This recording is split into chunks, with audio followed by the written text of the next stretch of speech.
The first thing I saw after dying was a smiling college beauty holding my glass prison toward a live stream camera like she was unveiling a new iPhone. I could not read the comments, but I recognized her voice immediately. Zhang Yuling, campus sweetheart, amateur reptile streamer, and the woman responsible for my extremely inconvenient death. Yesterday, I had been Lu Ji, a freshman at New Media University with tuition problems, mediocre grades, and the deeply unfortunate habit of caring about missing friends. My roommate Li Yu vanished after meeting Zhang. When the police found nothing, I broke into her off-campus apartment, expecting evidence, not a private horror museum. I found Li Yu tied up, half-conscious, surrounded by cages filled with centipedes, snakes, spiders, and things that looked illegal in at least 3 different countries. Then Zhang came home. The sweet campus goddess closed the door behind her, smiled at me, and proved that every horror movie victim really does ignore warning signs.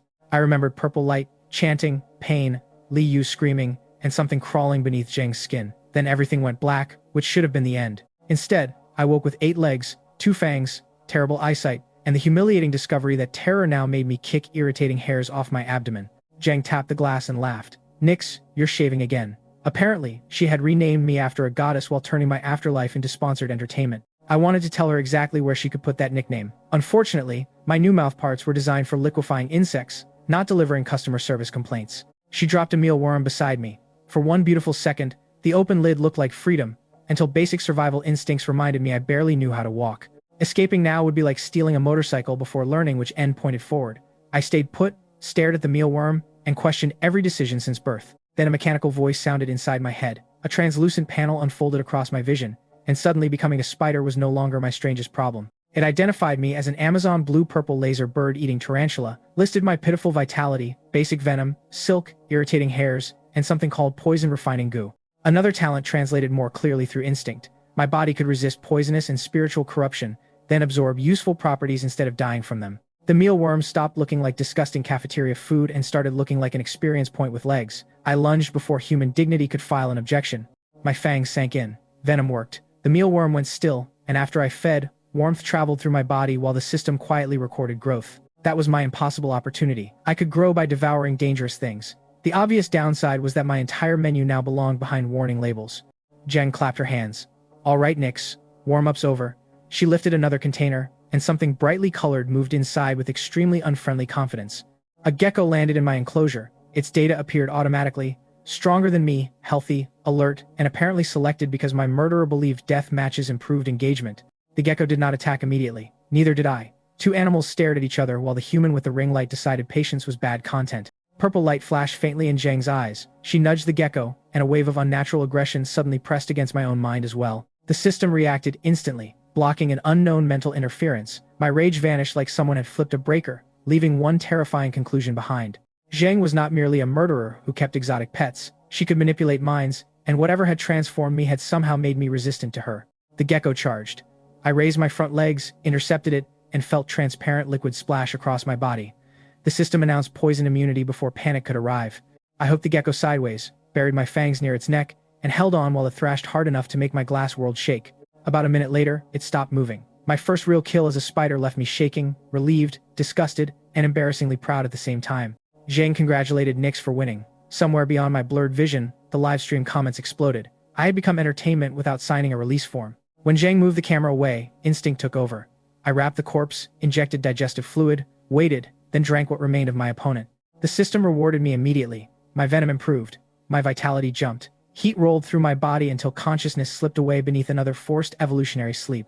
When I woke after midnight, my shelter felt smaller. My body had grown several centimeters, my senses sharpened, and even my silk felt thicker. For several minutes, I forgot revenge. I simply stared at my status panel, realizing the rules governing ordinary animals no longer applied to me. Then memories of my parents arrived. My friends, my dorm room, my phone and computer, both probably sitting in police evidence storage by now. That thought produced a new nightmare. Forget being declared dead. Eventually, my parents might receive my hard drive. Some things should remain buried with the deceased. Humor kept panic from swallowing me, but only barely. I was probably the 5th student to disappear, and Zhang was still walking freely through campus. If I could not become human again, I could at least make sure she never hurt another friend. Revenge gave my new body something solid to move toward.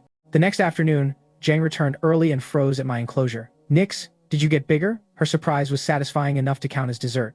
I lifted my front legs at her. She interpreted the gesture as enthusiasm.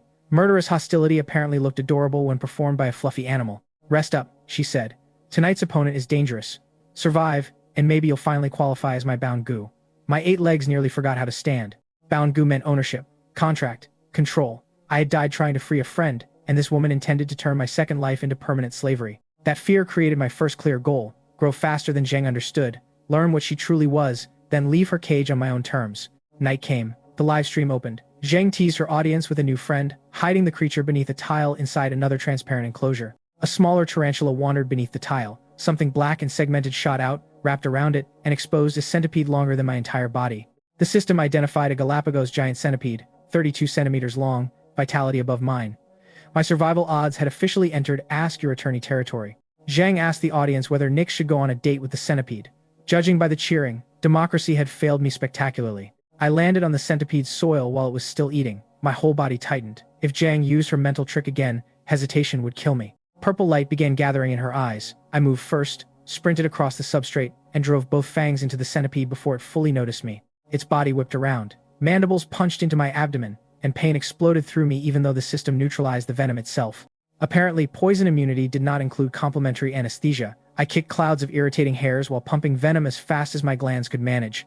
The centipede tried wrapping its body around me, but our sizes were close enough that it could not form a clean, crushing coil. Its movements slowed. My hair irritated its joints and eyes. I released, repositioned, and stabbed through the head plate before it could recover. The giant centipede finally collapsed. I remained over it for several seconds, waiting for another surprise, because resurrection had already happened to me once. The stream audience apparently went wild. Zheng sounded genuinely impressed. I cared less about applause than the corpse containing another chance to evolve. I began digesting it while Zhang lectured viewers about reptile care with the calm tone of someone who had not just hosted gladiatorial combat. The centipede took forever to liquefy. When I finally fed, the system announced a large vitality increase and stronger venom before sleep dragged me under. I woke larger again, nearly 30 centimeters across, with denser hairs and stronger silk. My senses could even detect Zhang breathing in another room. For the first time, revenge stopped feeling like fantasy. Every poisoned creature she threw at me was training the weapon that might eventually kill her. Unfortunately, Zhang noticed too. She returned the next morning, dug through layers of webbing, found me underneath, and stared like a scientist seeing impossible results. "Did you eat steroids?" she muttered. I wanted to answer, "No, just your retirement plan," but Fangs remained criminally bad at sarcasm. She tossed in another centipede before leaving for class. I waited until the apartment door closed, killed it, fed, and felt my poison change again. By evening, my venom had become corrosive enough to damage more than nerves. That mattered, because Zhang's next opponent was not interested in polite introductions. Chapter 2. The Toad That Ate Me. Zhang arrived late that night and rushed the live stream setup. The creature waiting beside my enclosure looked less like a toad and more like industrial equipment. The system identified it as a mutated Golden Mountain toad with multiple abilities, vitality far above mine, and enough body mass to make direct wrestling suicidal. The comments apparently recognized it from an earlier stream where it had killed 15 centipedes. Zhang called that history exciting. I called it relevant evidence. The toad attacked without mental prompting. Its body compressed, cheeks bulged, and a jet of dark green liquid shot across the enclosure like biological artillery. I jumped aside. The stream probably loved the spectacle. I was too busy wondering when amphibians had started applying for ranged combat certifications. Then the toad inflated until it occupied half the enclosure. I circled, looking for its back, when its tongue snapped outward faster than I expected. Sticky flesh struck my abdomen. A hook tip caught me, and suddenly I was flying directly toward a mouth, large enough to erase my entire career. I fired hairs reflexively. They accomplished nothing meaningful. The toad swallowed me, leaving several legs briefly visible before darkness closed over everything. The audience believed I had died. Zheng apparently refused to intervene, claiming feeding animals were dangerous. That was one way to describe attempted murder. Inside the stomach, however, panic gave way to calculation. My body resisted poison and spiritual corruption, while my venom had recently become corrosive. If the restaurant swallowed the customer, I could still review the restaurant from inside. I sank both fangs into the stomach wall and started pumping. The tissue softened immediately. Acid burned my body, but not quickly enough. I spread all 8 legs and braced against contractions, trying to force me upward. Every convulsion became worse for the toad. I ripped at its stomach while delivering more venom, turning its digestive advantage into an internal crime scene. 10 minutes later, the massive body stopped moving. I crawled through its mouth, battered, burned, and alive, probably creating the strangest resurrection clip on campus. For once, even Zheng sounded shocked. I stood on the dead toad and understood something important. Raw strength mattered, but thinking mattered more. The system did not save me by itself. It gave me tools.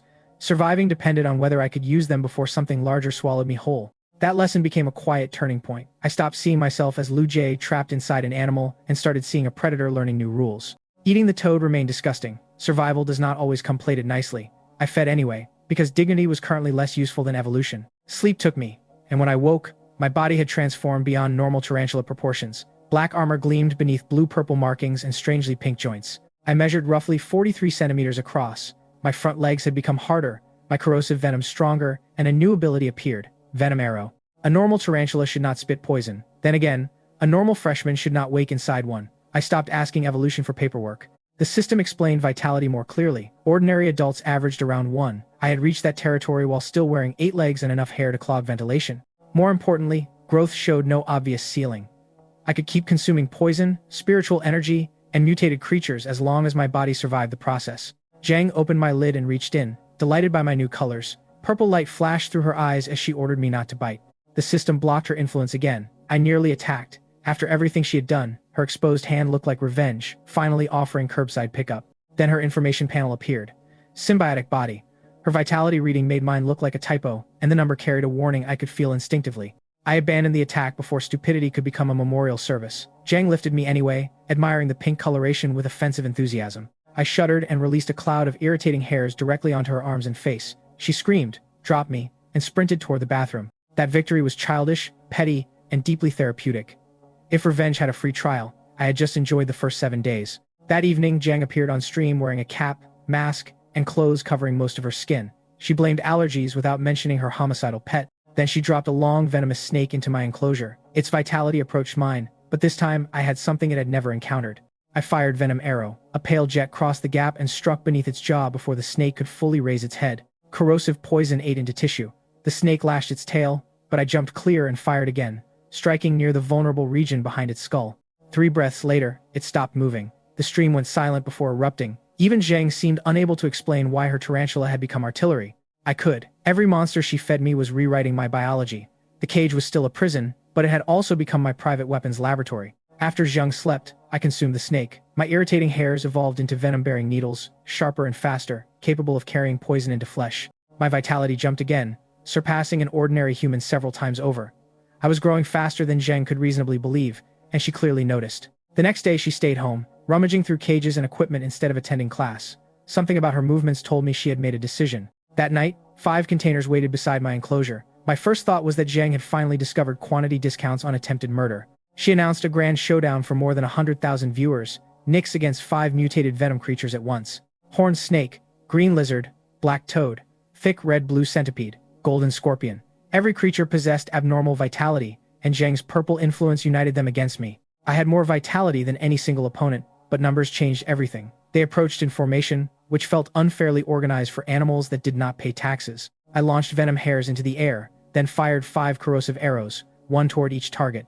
Before they recovered, I sprinted onto the horned snake. Its body gave me elevation and cover. The lizard and centipede attacked from opposite sides and accidentally bit the snake instead of me. I jumped down, but the golden scorpion had been waiting. Its claw snapped around one rear leg, and its stinger buried deep into my back. Poison immunity activated. Pain immunity, once again, declined to participate. The centipede seized my abdomen while the scorpion refused to release me. I faced an ugly choice. Stay trapped and get dismantled, or sacrifice limbs. I chose survival and ripped myself free with brute force. 3 legs tore away. My abdomen opened. Vitality crashed. For several seconds, weakness hit so hard the enclosure seemed to tilt around me. So I stopped fighting fairly. I leaped directly into the horned snake's open mouth and locked my remaining legs against its jaws. The snake could not swallow or bite. With me hidden, the other enraged creatures suddenly redirected their aggression toward the largest target available. The golden scorpion killed the centipede. The lizard attacked the snake and died to the scorpion's stinger. The toad joined the chaos. My host died beneath me. I tore through its tongue and slipped out while the final 2 opponents weakened each other. Then I fired venom until both could barely move, jumped overhead, and layered razor silk across them until struggling only cut their bodies deeper. When the last creature stopped moving, the live stream exploded. I stood among 5 corpses, missing 3 legs and feeling more alive than ever. Victory tasted like pain, poison, and the realization that Zhang was no longer testing whether I could survive. She was testing whether I qualified for ownership. She shut the stream off without her usual goodbye and approached my cage with a smile that made every remaining hair on my body rise. "Nyx," she whispered, "you passed. It's finally time to make you my bound goo." The sentence carried more terror than all 5 opponents combined. I could regrow legs. I could heal wounds. What I could not tolerate was another person deciding that my second life belonged to them. That night, I consumed the 5 creatures one after another. Razor silk evolved, my vitality surged, and another evolutionary sleep overtook me. I had one thought before darkness arrived. When I woke, either Zhang's cage would break, or I would die trying to break it. Chapter 3. The Contract That Failed. I woke larger, heavier, and armed with front legs that had sharpened into natural blades. My fangs could now drain blood and spiritual energy while biting. My vitality had leaped dramatically. The system called my new form an awakened venomous demon spider species, which sounded less like zoology and more like a legal warning. Before I could test anything, every sensory hair rose. Someone had entered the apartment while Zheng was gone, moving with the caution of a professional burglar. A dried-faced middle-aged man opened my enclosure and began chanting. The air tightened around me, carrying the same invasive pressure Zheng used on mines. The system blocked the curse. I responded with venom hairs, sending microscopic poison needles toward his face before he understood his spell had failed. Several entered his nose. His skin darkened and began breaking down. He screamed, stumbled backward, and sprayed black blood toward me. Some landed on my body. Instead of harming me, the strange energy sank through my shell and strengthened me. The man's expression collapsed into disbelief. Jen returned during his panic. She took one look at him and laughed. Apparently, she had expected the Gu clan to attempt theft. The man attacked her. Zheng avoided his grab, drove an elbow into his chest, and launched him into the coffee table hard enough to shatter glass. He summoned a massive red centipede that grew beyond a meter. Zheng drew a strange dagger, cut the creature apart, then crushed it beneath her foot. I watched from the cage and revised my assessment. Calling Zheng dangerous had been like calling a tornado somewhat breezy. The intruder stared at purple energy surrounding her and accused her of implanting a sacred Gu despite being only an outer disciple. Zheng told him the world contained many things he did not understand. He fled, warning that stronger clan elders would eventually come for her. That conversation opened a larger mystery. Zheng belonged to a hidden Gu tradition, but she had broken its rules and obtained something powerful enough to frighten insiders. Unfortunately, she turned from the escaping man directly toward me. Now, baby Nix, will you finally become my little partner? My answer was internally enthusiastic profanity. Externally, I remained silent, because biology had once again failed to provide a middle finger. Purple radiance flooded the room. A gigantic insect shadow appeared behind Zheng as invisible force pinned every leg against the enclosure floor. She spat dark red essence blood, wrapped it in purple power, and drove it into my body. A binding contract began forming around my consciousness. The system activated. My strange constitution dissolved the contract, then absorbed the blood and spiritual force that had been meant to enslave me. My vitality increased. Zheng's face turned pale. Seconds passed, and the connection she expected never appeared. Confusion replaced confidence. That was my opening. Razor silk exploded from the enclosure, wrapped her dagger, arms, and torso, and tightened until individual threads cut into skin. Nix, have you gone crazy? She screamed. That was a fascinating question from the woman who had fed me to 5 monsters for content. I shattered the glass, slid down my silk, and touched the floor outside my prison for the first time since becoming a spider. Freedom felt better than evolution. Revenge felt even better. I advanced on Zheng while she struggled against threads stronger than steel wire. For a brief, stupid second, victory seemed guaranteed. Then something inside, Zheng woke up. Pressure erupted from her body. Her eyes turned scarlet. Electrical arcs filled the darkened room, and her vitality suddenly climbed far beyond mine. The system labeled her symbiotic state unstable. I translated that into a simpler technical term. Absolutely not. I turned and ran. My silk slowed her just long enough for me to reach the balcony, leap into darkness, and disappear through the apartment complex greenery. Behind me, Zheng shouted that she would find me wherever I went. For once, I believed every word she said. I did not stop until half an hour later. I climbed a large tree facing her apartment and built a hidden web nest near the crown. My first home, after captivity, measured roughly 5 meters across, cost nothing, and came with excellent surveillance. Real estate finally respected my budget. I waited until Zheng left the next day, then returned through her balcony. Her apartment contained enough poisonous creatures to stock a villainous pet store. I killed nearly 60 specimens in minutes, wrapped them individually, and carried them to my tree nest over several exhausting trips. On my final visit, the system detected weak spiritual energy. Following the signal led me behind a concealed compartment to a metal container. Purple light burst from inside, tore the container apart, and dropped a dark irregular stone fragment onto the floor. I recognized it immediately. Months earlier, a meteor had fallen near New Media University.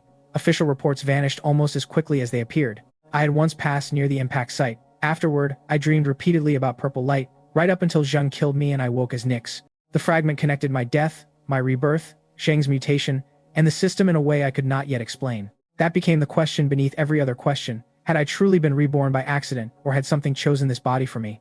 I carried the meteor fragment away. Back in my nest, I devoured 20 poisonous creatures, pushing my growth close to another evolutionary threshold. Then I touched my fangs to the stone. Spiritual energy poured into me so intensely that consciousness faded before I could pull away. When I woke, the fragment had become ordinary rock. My vitality rose sharply. My body stretched near 70 centimeters, and 2 disturbing abilities appeared. Mutation venom could transform infected living beings into loyal agents, granting them portions of my abilities while binding their loyalty through painful backlash. The second skill was egg laying. It required no partner, produced spider eggs every 7 days, and immediately caused an existential crisis entirely unrelated to combat.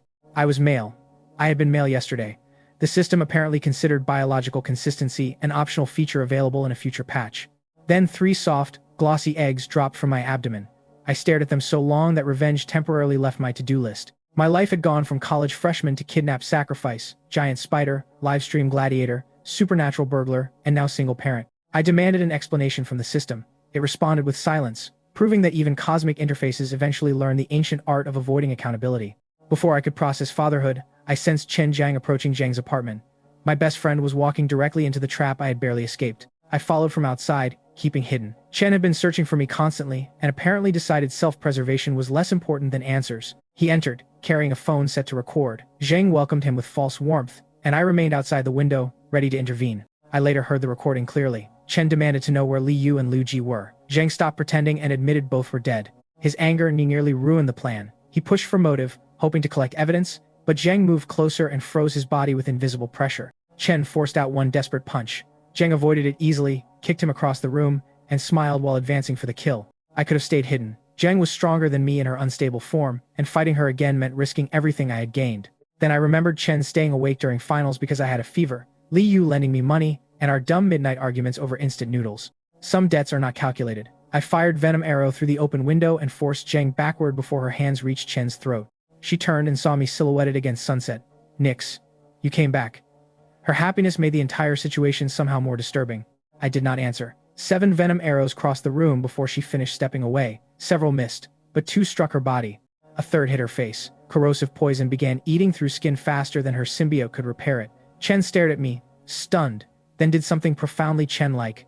Instead of running, he pulled out his phone and started taking pictures. I nearly experienced a second death from disbelief. I charged him, bared my fangs, and physically terrified my best friend into fleeing the apartment. Only after Chen disappeared downstairs did I return my full attention to Jiang. Purple energy was already forcing poison from her wounds. I buried her beneath thrown containers, webbed furniture, and even a box of mealworms, buying seconds while her symbiote struggled to restore her body. Then I attacked directly. My blade-like front legs pierced deep, and Jiang finally stopped treating me like an unruly pet. You want to kill me? She screamed. Fine. Then I'll risk losing control and kill you first. Scarlet replaced her eyes. Blue lightning flooded the room. Furniture lifted in the pressure wave, and darkness seemed to collapse around her body. She crossed the distance before my senses could track her. Electricity locked every muscle, and her hand closed around my body with terrifying force. Life began draining out of me. Her wounds healed as my vitality fell. The system screamed warnings while my vision narrowed. This time there was no clever enclosure trick, no weaker opponent, no escape route. My enemy held me, and she was literally drinking my life. Images surfaced through the pain. Li Yu dying, Chen running, my parents waiting for a son who would never come home. I had spent days promising revenge, but beneath revenge was something simpler. I wanted one chance to stand before my family as Lu Ji again. That desire became rage. My strange constitution reacted to the energy invading me, reversed the connection, and began devouring the symbiote instead. Jiang's expression changed from triumph to confusion, then terror. The current between us reversed direction as spiritual force poured into my body. I held on despite every instinct screaming to flee. If I released her now, we would eventually repeat this fight under worse circumstances. Jiang aged before my eyes. Skin dried, muscles collapsed, and the scarlet light inside her dimmed as I consumed the force sustaining her. For the first time, she looked less like a monster and more like a frightened college girl who finally understood she could die. That moment almost produced pity. Then I remembered Li Yu. Whatever Jiang had once been, she had chosen too many victims for hesitation now. Her body finally fell still. The hidden symbiotic presence dissolved into energy, and my system began an evolution so violent that the apartment shook. I escaped before authorities arrived. Somewhere in the night, another species' name appeared across my vision, accompanied by a surge of lightning. I was no longer merely a mutant tarantula. I had become something the system classified as a true demon spider life form. And Jiang's death did not end my problems. It only removed the first person standing between me and the world that had created her. Chapter 4. Freedom was louder than I expected. Escaping Jiang's apartment did not feel heroic once the adrenaline faded. It felt cold. The city at night was enormous from ground level, and every sound reached my sensory hairs as vibration. Car engines became distant thunder. Footsteps traveled through concrete. Dogs barking behind walls sounded like territorial monsters with excellent lungs. I had wanted freedom desperately. Now freedom meant nowhere safe to sleep. My first instinct was to return to places I knew as Lu Ji. The dorm, my parents' apartment, Chen Jiang's room. Any place where someone might recognize the person trapped inside the spider. Then headlights passed across the grass. I saw my shadow on a wall. Huge abdomen, 8 long legs, fangs. No human would see Lu Ji first. They would see something requiring pest control and possibly military support. That realization hurt more than the physical wounds Jiang had given me. I climbed a tree because instinct suggested height meant safety. Near the crown, I built a platform of silk without consciously planning each movement. My legs knew what to do. That frightened me. Human memories told me I hated spiders. Spider instincts told me exactly how to engineer a stable web against wind. Both truths existed inside one mind. I spent the rest of the night watching Zhang's apartment from the branches. Lights stayed on until nearly dawn. Sometimes, purple energy flashed behind curtains. Whatever symbiote she carried had survived my attack. I had killed her only later because I chose to return for Chen. At that point, she remained an enemy recovering behind a window. I could have fled Yong'an entirely. That would have been safer. Instead, I stayed. Li Yu had died in that apartment. Chen was still searching. My parents were probably waiting for information. The woman responsible knew more about my transformation than anyone else I had found. Leaving would save my body and abandon every question that mattered. So I turned the tree into surveillance headquarters. The phrase sounded impressive. In reality, it was one giant spider hiding behind leaves and hoping nobody looked up. My first practical problem was food. A human can buy noodles. A giant tarantula cannot walk into a convenience store unless the goal is local evacuation. I hunted insects, rodents, and small animals around the greenbelt. Ordinary prey kept hunger away but produced almost no system growth. Poisonous prey mattered more. A small centipede increased venom slightly. A wasp colony taught me that poison immunity does not prevent being physically stabbed dozens of times. I learned. Fast. Each hunt rebuilt confidence after Zhang nearly killed me. I began testing my body deliberately. Jump distance. Silk strength. Venom volume. Reaction speed. How far I could fall without injury. How quickly damaged hairs returned. How much weight webbing could support. I treated myself like a laboratory because somebody needed reliable data, and my current research team had zero funding. The biggest discovery was that emotion influenced instinct. Fear made my hairs rise. Anger made venom glands respond faster. Hunger sharpened tracking. Calm improved web construction. My human mind could use those reactions instead of being controlled by them. That distinction became essential later. Zhang's mental influence had tried to amplify animal instincts. The system blocked her, but ordinary instincts still existed. If I panicked, I could still make stupid choices without supernatural assistance.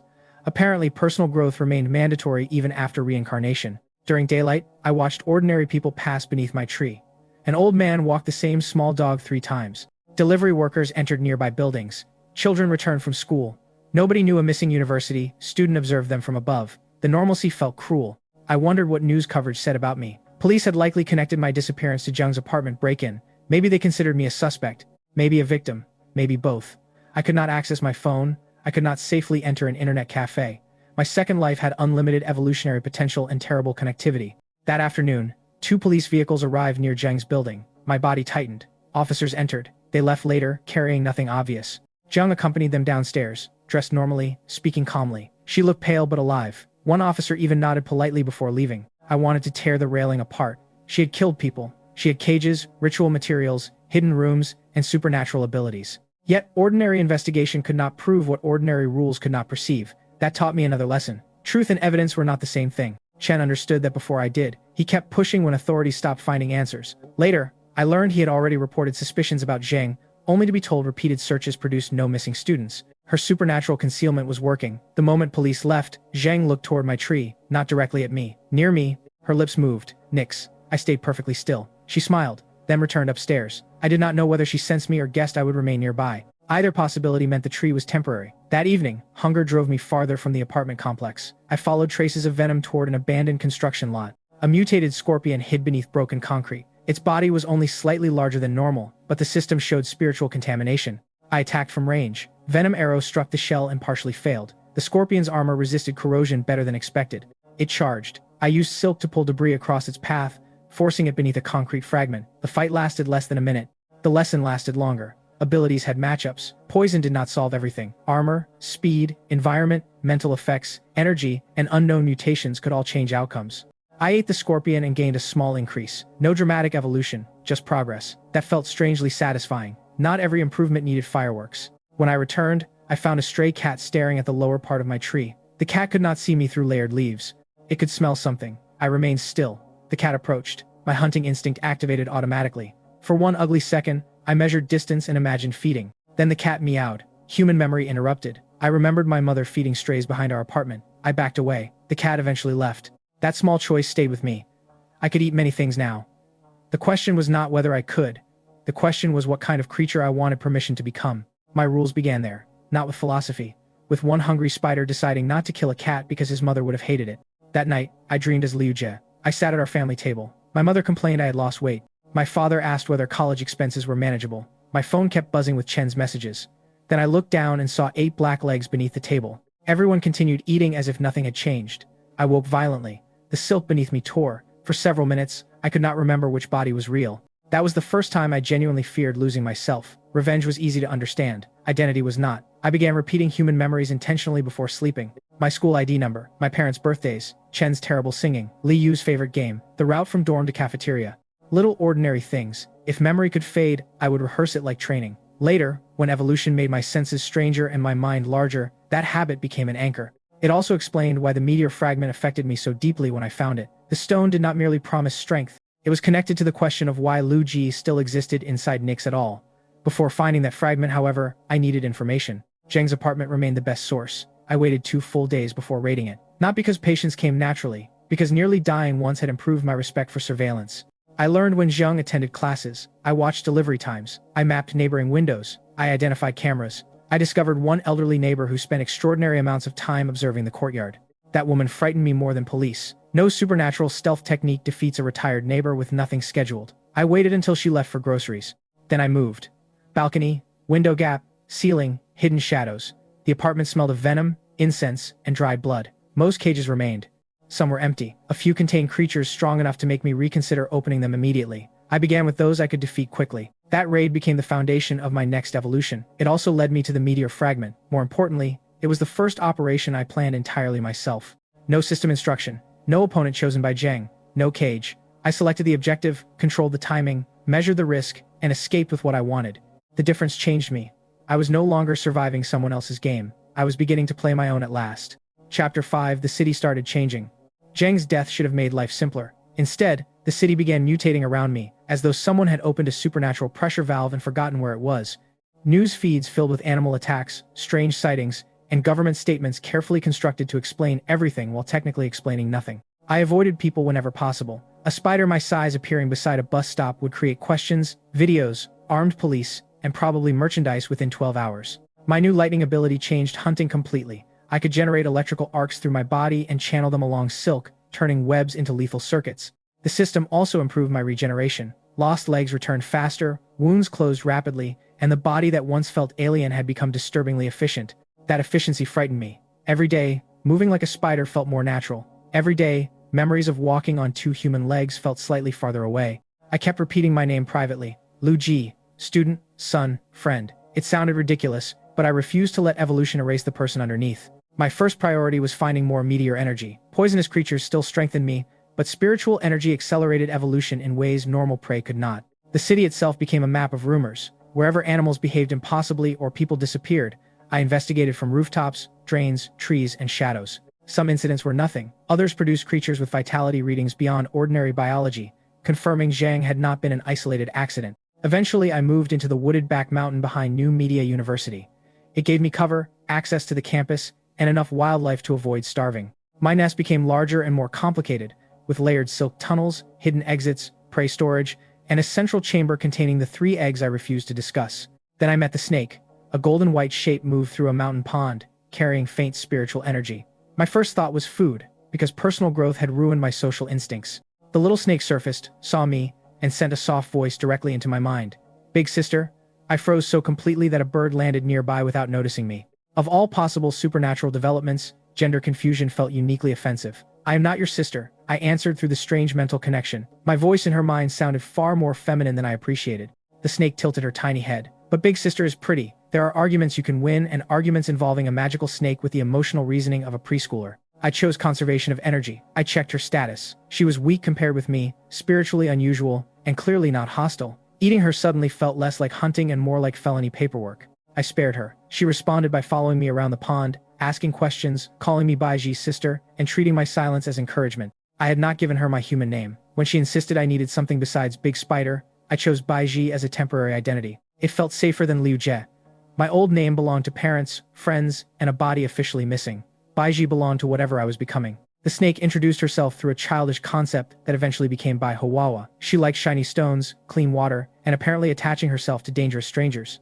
I gave her a tiny amount of mutation venom only after careful testing. Her body accepted it, strengthening without the violent distortion I feared.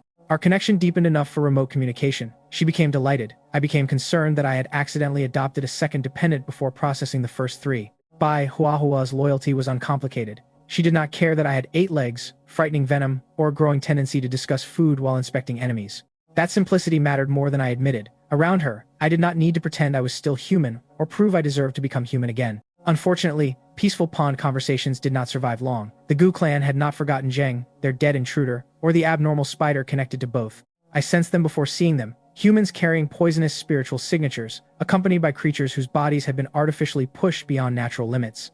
Their leader introduced himself through another man's shouting as Long Ge, a young Gu practitioner with enough arrogance to require its own environmental permit.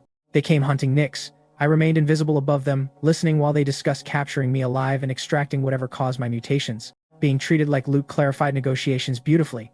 I opened with poisoned silk. Thin threads stretched between trees, sliced clothing, trapped limbs, and turned their carefully organized formation into a confused group exercise.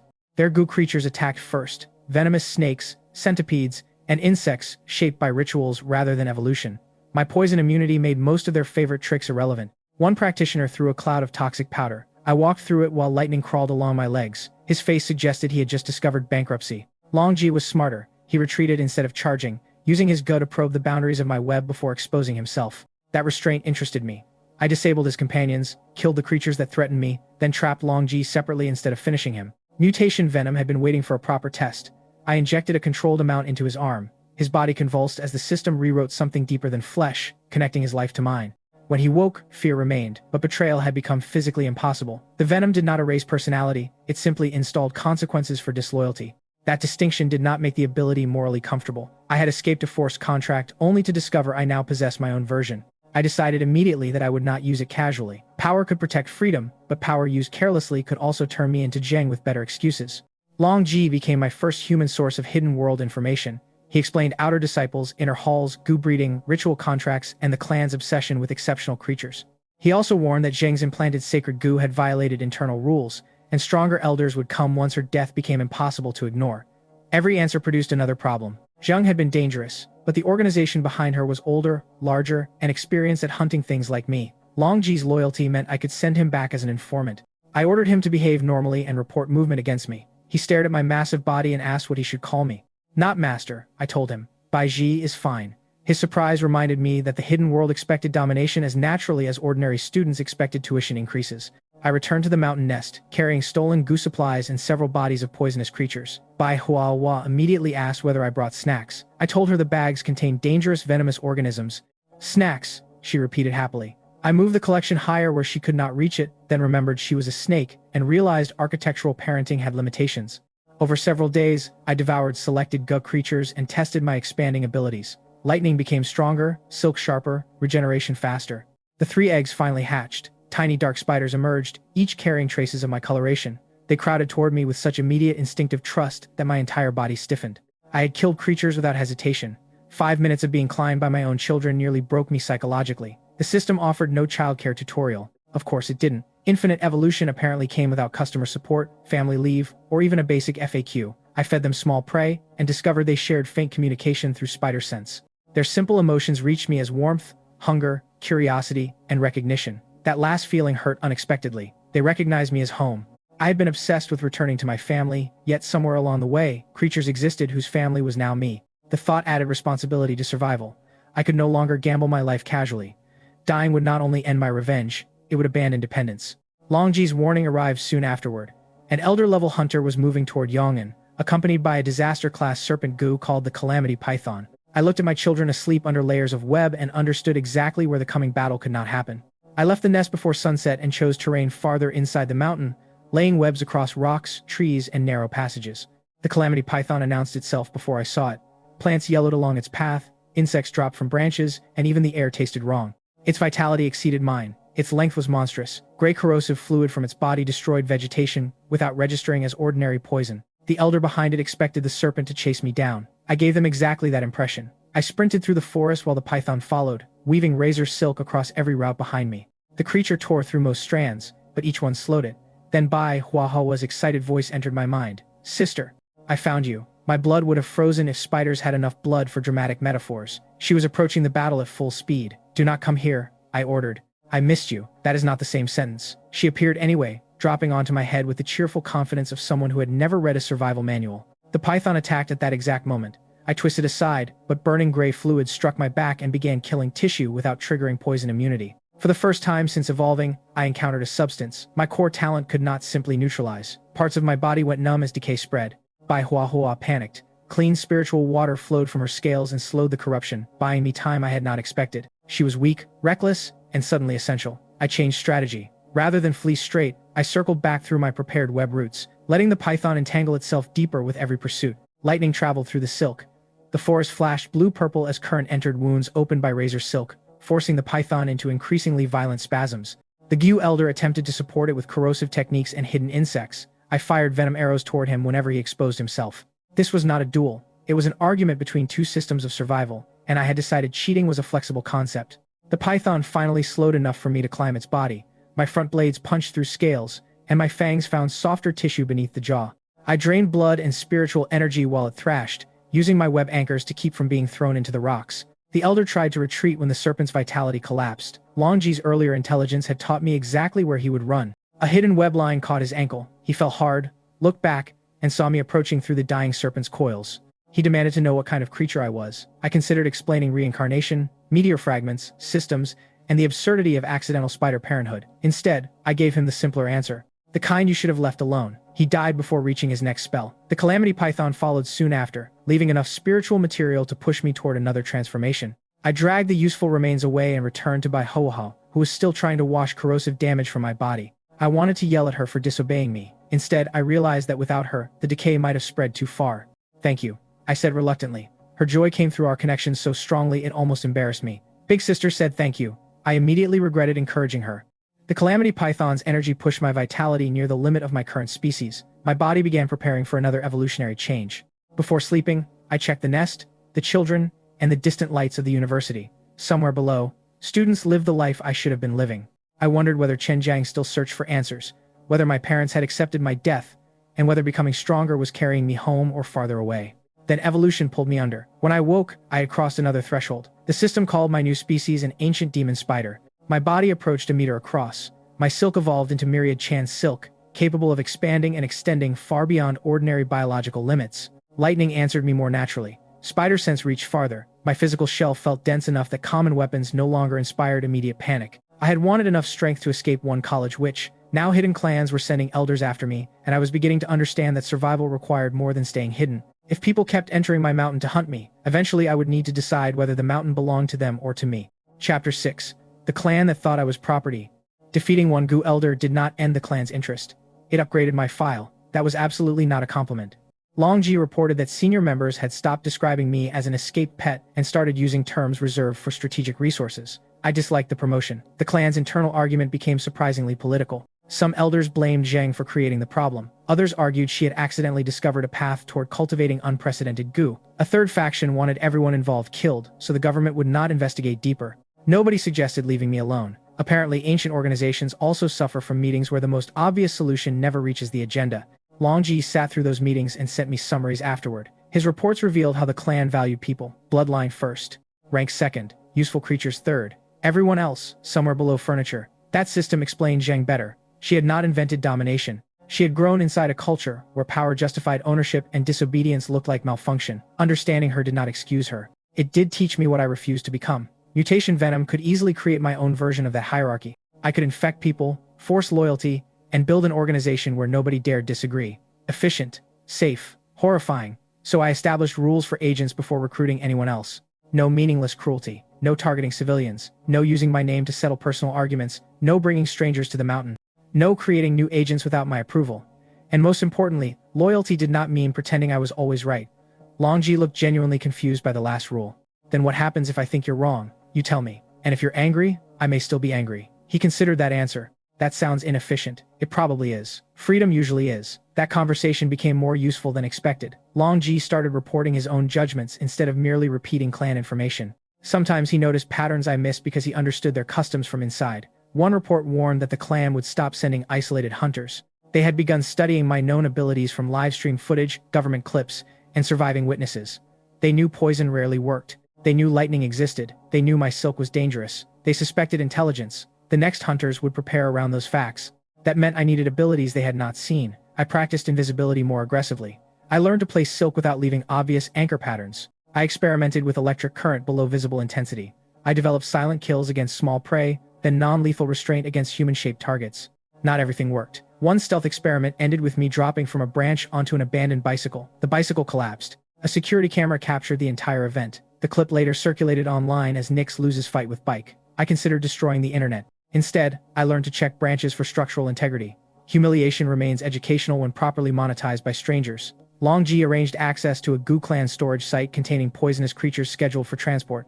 I did not raid it immediately. That felt too obvious. Instead, I watched who entered. A young outer disciple spent hours feeding creatures while senior members ignored him. He handled them carefully, even the dangerous ones. One evening, an elder struck him for dropping a container. The boy apologized while bleeding. I remembered Zheng, not as the killer. As the student she might once have been inside that system, I changed the operation. Rather than simply destroy the storage site, I used Long GU to create a false inventory transfer. Several cages were officially reassigned. Others escaped. The young disciple found a door mysteriously unlocked and chose to leave the clan entirely. Nobody died. I gained useful prey. The clan blamed accounting. That victory pleased me more than killing another elder would have. It proved power could solve problems without always becoming violence. Naturally, the next problem required violence anyway. A second inner hall team arrived with specialized anti-spider equipment, flame talismans, freezing powder, metal nets. A Gu bird trained to detect invisible movement. They had done homework. I respected that. Then I changed the exam. I never entered their prepared clearing. Instead, I cut the trail behind them, used web lines to trigger noises from multiple directions, and let fear split the formation. The detection bird found one of my silk decoys and screamed. 3 practitioners attacked empty air. Lightning struck their equipment while attention remained forward. Metal nets became electrical conductors. That design flaw felt almost charitable. The team leader escaped the first trap and released a mantis Gu with blade forearms capable of cutting ordinary silk. Myriad Chan's silk was not ordinary. The mantis cut one strand. The severed end expanded into several thinner threads and wrapped around its joints. Its advantage became entanglement. I learned more from that exchange than from easier victories. Abilities interact. Strength is contextual. A perfect counter against yesterday's web can become tomorrow's trap. The team leader realized capture had failed and switched objectives. He ordered flame talismans thrown toward the forest, not at me. At the mountain, fire spread through dry vegetation. My nest was still kilometers away, but animals and hikers could be trapped. That decision ended my restraint toward him. I dropped invisibility. He saw me fully. His face lost color. Nix. I projected one thought into his mind through our brief contact. You wanted my attention. Then I attacked. He used defensive goo, spiritual armor, and flame barriers. I ignored the weaker constructs and targeted the handler connections instead. Razor silk severed lines between charms. Lightning overloaded protective objects. Venom arrow forced him to keep moving. He fought well. That mattered. I still won. When he fell, I did not consume him. I trapped him where firefighters would eventually find him, alive and conscious. Then I extinguished the worst flames by cutting fire breaks, collapsing, burning vegetation, and using Bai Huawa's purified water where she could help safely. The clan expected corpses. Instead, their leader returned with a message. If you burn civilians to reach me again, I stop returning survivors. That warning spread. Long GE later told me even senior elders became quieter after hearing it, not because they believed I was merciful, because they understood my restraint had conditions. That distinction protected more people than unconditional kindness would have. The mountain fire attracted local authorities and online attention. Students joked about couples smoking in forbidden areas. Nobody knew an ancient Gu clan had nearly started a supernatural forest war behind campus. I watched firefighters leave at dawn and felt exhausted in a way evolution could not fix. Every hidden conflict risked spilling into normal lives. That was the real danger of secrecy. People could not avoid threats they were not allowed to know existed. Yet revealing everything might create panic, exploitation, and mass hunting. I did not have an answer. I only had territory, family, and rules. For now, that had to be enough. Long Ji's next message contained a final piece of bad news. The Gu clan had contacted people outside their own organization. If they could not capture Nix alone, they were willing to let other powers soften me first. That was the moment I understood my enemies were beginning to coordinate, and sooner or later, the Secret Bureau would notice the same opportunity. Chapter 7, Agent Number 1. Long Ji was useful, but useful information eventually led me to someone more complicated than a Gu clan informant, Lin Bingbing. I first learned about her through reports Long Ji sent concerning people exposed to strange energy and surviving with abnormal changes instead of losing themselves completely. Lin Bingbing had strength beyond ordinary humans, sharp instincts, and the kind of personality that treated danger like a personal insult. When I finally approached her, I stayed invisible and observed before revealing myself. Trust had become expensive since Zheng, and I had stopped buying on credit. She sensed me anyway. Her hand moved toward a weapon, while her eyes searched empty forest. "You're Nix," she said. The name sounded strange coming from someone who was neither Zhang nor a live stream viewer. It reminded me that my public identity already had a life. I revealed part of my body from invisibility. Lin Bingbing went pale, but she did not run. That earned more respect than most speeches could. Her story, which I learned piece by piece later, involved violence, betrayal, and enemies connected to the same hidden circles now circling me. I offered no sentimental promise. I explained mutation venom honestly. Strength, connection, loyalty, risk. She accepted after understanding the terms. That mattered. I refused to become Zhang by pretending coercion was partnership. The venom changed her without erasing her. Her vitality rose, her senses sharpened, and the system registered Lin Bingbing as agent number 1. She tested the new body by punching a tree hard enough to crack bark, then looked at me with the smile of someone discovering useful property damage. You really can make people stronger. I can also make people regret stupid decisions, I replied. She nodded as though that sounded reassuring. Lin became my hands in places an enormous spider could not enter casually. She could buy supplies, gather information, investigate rumors, and speak without causing traffic accidents. In return, I protected her from forces she could not yet handle, shared controlled improvements, and treated her as a person rather than equipment. Our arrangement was practical, but trust slowly grew around repeated choices. She reported bad news instead of hiding mistakes, which mattered more than obedience. Her biggest weakness was overconfidence. One night, she tracked a grotesque creature assembled from mismatched animal and human parts, convinced her enhanced body could handle it alone. I arrived after she had already learned that looks stupid and is weak are unrelated categories. The stitched monster moved unpredictably, using multiple heads and limbs with different reflexes. Lin had wounds across one shoulder and blood on her clothes. I webbed the creature from above, pulling its rear limbs off balance while Lin attacked the exposed center mass. It fought through pain because its nervous system was distributed. Destroying one section barely slowed the rest. We changed targets, dismantling joints instead of chasing a non-existent single weak point. Lin finally crushed the central cluster while my silk immobilized the remaining heads. Afterward, she expected criticism. I gave it to her. If you don't understand something, don't volunteer to become the field test. She looked at the corpse. It looks slow. So does bureaucracy. It still kills people. That earned a reluctant laugh, but the lesson stayed. From then on, Lin became far more careful around unknown creatures. The monster carried traces of meteor-related energy, not enough for evolution, but enough to confirm contamination was spreading through multiple biological pathways. Every incident pointed toward the same hidden center, the meteor, the purple energy, and whatever the authorities were not telling the public. Soon, the public stopped being able to ignore the problem. A containment base outside the city suffered a catastrophic breach. Mutated animals, biological experiments, and a growing flesh mountain merged into one moving disaster. I did not witness the first minutes. Lin brought me footage while emergency channels filled with evacuation orders and conflicting reports. The flesh mountain absorbed living material as it moved. Gunfire removed chunks, but the mass replaced them by consuming more creatures. Law enforcement drones and automated units fell back. Rockets slowed it without stopping it.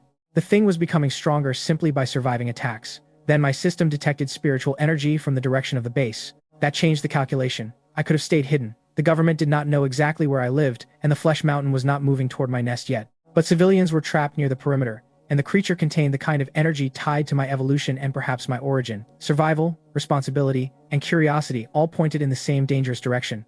I told Lin to stay away from the front line. She said, "You're going, aren't you? That is unrelated to whether you should." She folded her arms. Hypocrite. Correct. I traveled through forest cover and reached the containment area after nightfall. Fires reflected off smoke while sirens and aircraft filled the sky. The flesh mountain looked worse in person. It was a moving wall of muscle, bone, animal faces, and half-formed limbs constantly sinking back into itself. For a moment, even I hesitated. Devouring poisonous creatures was one thing. Fighting something that looked like evolution's deleted folder was another. Then a collapsing barrier exposed evacuees behind it. I moved. Myriad Chan silk shot across the gap, anchored to structures, and formed a web wall that caught debris before it crushed the fleeing people. They never saw me clearly through smoke. That suited both of us. The flesh mountain reacted to movement and turned toward my silk. Several malformed limbs slammed down, tearing asphalt and snapping weaker web strands. I answered with lightning. Electricity traveled across every connected thread, producing a blue-purple cage around the creature. Flesh burned where it touched silk. The monster screamed through dozens of mouths at once. I immediately decided one mouth per organism was an underrated design principle. Government sensors noticed me. Searchlights shifted. Drones rotated cameras. Somewhere, operators began saying the word Nix with increasingly urgent voices. I had entered public history whether I wanted to or not. The flesh mountain launched chunks of itself like projectiles. I used web lines to swing between structures, cutting pieces apart before they could regenerate. Then missiles streaked overhead. For one terrible second I thought the government had decided both monsters could share the same solution. The rockets struck the flesh mountain instead. The explosion forced it backward, but also scattered living tissue over a wider area. Several fragments began crawling independently. Wonderful, I thought. Now it has a franchise model. I expanded electrified webbing across the ground, burning smaller pieces before they reached new victims. A new figure entered the battlefield through smoke, a heavily augmented law enforcement combatant whose data dwarfed ordinary humans. bad news. Later I learned his designation was Xingtian, one of the government's advanced combat assets, built through technologies far beyond anything civilians knew existed. At the time, all I knew was that he moved like a human-shaped weapon and looked directly at me without fear. We did not exactly become teammates. We simply shared the same immediate enemy and postponed deciding whether to kill each other. Xingtian hammered the flesh mountain from the front while I immobilized its expanding mass with silk and lightning. The creature adapted, hardening sections against electricity and growing sacrificial layers that burned away before current reached deeper tissue. That intelligence was disturbing. I changed tactics again, using blade legs to cut channels through surface armor while injecting corrosive venom into exposed interior tissue. The venom spread where electricity could not. Xingtian exploited the openings, driving repeated strikes into structural concentrations of bone. The flesh mountain finally destabilized. Its attempts to absorb surrounding organisms slowed, then stopped as too many systems failed at once. When the central mass collapsed, the system highlighted a spiritual source buried inside. I moved before government teams reached it. A meteor fragment, of course. Everything monstrous in my new life kept circling back to rocks that had fallen from the sky and disappeared from public records. I wrapped the fragment in silk and pulled it free. Government aircraft immediately redirected toward me. Apparently saving civilians did not include complimentary salvage rights. Xingtian stepped between my escape route and the forest. His posture changed from combat cooperation to containment. I understood. He had done his job, and now, I had become the next job. I released a broad lightning barrier across nearby wreckage, forcing drones and personnel back without directly targeting anyone. Then I disappeared into forest cover using invisibility, web-assisted movement, and the darkness that had become increasingly comfortable to me. Aircraft searched overhead for hours. I reached my mountain before dawn. The meteor fragment pulsed beside my nest while 3 young spiders crawled over my legs, unaware their parent had just become national news. Lin arrived later with a phone full of videos. The internet had named me everything from night goddess to electric nightmare to that giant spider that stole government property. I watched one clip of myself crossing burning wreckage and felt a disturbing separation. The creature on screen did not look remotely human, yet that creature had protected strangers. Maybe humanity was becoming less about shape than I had assumed. Then an official press conference began. For the first time, the government admitted the meteor carried an unknown evolving influence capable of triggering abnormal biological changes. They categorized mutated organisms and described containment protocols without mentioning the full supernatural world behind those categories. Nyx received special attention. I was classified as a high-risk abnormal entity whose motives remained uncertain. One official acknowledged I had attacked the Flesh Mountain and indirectly protected civilians, then immediately reminded viewers that I had taken restricted material. So hero with theft charges, Lin summarized. Accurate enough. Public opinion split instantly. Some called me a monster, others called me a guardian. A smaller group asked where to buy Nyx plush toys. Human civilization could apparently monetize apocalypse faster than government agencies could classify it. The humor did not hide the danger. My face, 8 of them, technically was now recognized nationwide. Every future appearance would bring cameras, hunters, and increasingly serious weapons. I absorbed the meteor fragment in private. Power surged through me, but so did another impression. The purple energy was not random radiation. It felt structured, almost intentional. The system still offered no origin explanation. That silence became louder with every evolution. I had escaped Zhang's cage only to discover a much larger cage forming around the entire city. And somewhere above the city, whatever had arrived inside those meteor fragments was still writing rules nobody understood, not reassuring. Chapter 8. The internet decided I was either a hero or Satan. The Flesh Mountain fight changed my life without asking permission. Before that night, Nyx was mostly a bizarre live stream memory connected to a missing college beauty. Afterward, I became national conversation. Videos multiplied faster than authorities could remove them. One showed my electrified web catching debris above evacuees. Another showed me ripping the meteor fragment from the collapsed monster. A third conveniently began exactly when I fled government forces. Depending on which clip someone watched, I was a guardian, thief, escaped experiment, demon, alien, or extremely ambitious pest control contractor. I learned that public opinion can transform faster than biology. The official press conference tried to stabilize the narrative. Scientists confirmed that meteor material contained an unknown influence capable of accelerating mutation and creating abnormal biological traits. They avoided words like demon, goo, curse, spiritual energy, and our secret supernatural bureaucracy has apparently existed for years. Instead, they created categories. Ordinary mutation, dangerous mutation, unstable weird organisms, high-risk anomalous entities. Nyx received his own slide. Seeing myself on a government screen from Lin's phone produced an emotion difficult to describe. Imagine attending your own wanted poster presentation while eating dinner through fangs. Officials acknowledged that I had helped stop the Flesh Mountain. Then they emphasized I had taken restricted meteor material and resisted containment. Fair. I had absolutely done both. Reporters asked whether I was intelligent. The spokesperson said behavior suggested advanced problem solving but refused to speculate about human-level cognition. I nearly sent them a correction written in silk. Then I remembered that human-level cognition would move me from dangerous wildlife to potential strategic actor. Silence remained safer. Online, however, Silence created endless creativity. Someone edited heroic music over my entrance. Someone else added horror sound effects. A college forum debated whether Nyx could understand Mandarin. One thread seriously discussed whether feeding me spicy food might domesticate me. I wanted humanity to survive the apocalypse. I was less certain humanity deserved Wi-Fi during it. Merchandise appeared within 48 hours. Plush spiders, phone cases, cheap shirts with blue-purple lightning patterns. None of the sellers contacted me about licensing. I added intellectual property theft to my growing list of grievances against civilization. The jokes helped me avoid thinking about the darker consequence. My parents could see those videos. I did not know whether they connected anything to me. Why would they? Their son had disappeared. The monster on television was only a monster. Still, watching families react to the footage made me imagine my mother's voice saying the spider looked frightening. I closed the video. Lynn noticed and did not comment. That kindness mattered. Public fame also changed criminal behavior. Poachers and amateur hunters started entering restricted areas hoping to find mutated animals, meteor fragments, or evidence of Nyx. Most found mosquitoes. A few found me. I scared the first group away using invisible web lines and a lightning flash that destroyed their equipment without touching skin. They ran so quickly, one abandoned an expensive camera. I returned it near a road later. I was a monster, not customer support, but my mother raised me properly. The second group brought tranquilizer rifles and baited cages. That crossed a line. I trapped them upside down for several hours, removed their weapons, and left a burned symbol on a nearby tree. The symbol meant nothing. That was intentional. Humans fear mysterious warnings more efficiently when they invent the meaning themselves. Naturally, within days, online forums claimed the mark represented an ancient spider cult. I had accidentally founded a religion by drawing a crooked circle. I stopped leaving symbols. The Gu clan interpreted my public exposure differently. According to Manga, elders believed government interest increased both the danger and value of capturing me. Several factions argued over whether I should be killed before the secret bureau secured me or stolen before rival clans acted. Long Ge attended those discussions while carrying my venom inside his body. Espionage became strangely convenient. He reported names, routes, supplies, and planned operations. I disrupted smaller teams without killing whenever possible. One group woke in a roadside temple wrapped in silk with every Gu jar smashed. Another returned missing shoes, weapons, and dignity. A third did not return because their leader attempted to poison civilians as bait. Restraint has limits. I began learning something important about power. Killing everyone creates silence, leaving the right survivors creates information. Stories about me spread through the Gu clan faster than corpses ever could. They began exaggerating my abilities. Some claimed I could hear lies through walls. Others said I controlled every spider within 100 kilometers. One elder insisted I could curse bloodlines through photographs. I encouraged none of this. I corrected none of it either. Fear was performing unpaid security work. Meanwhile, my actual abilities kept evolving through smaller hunts.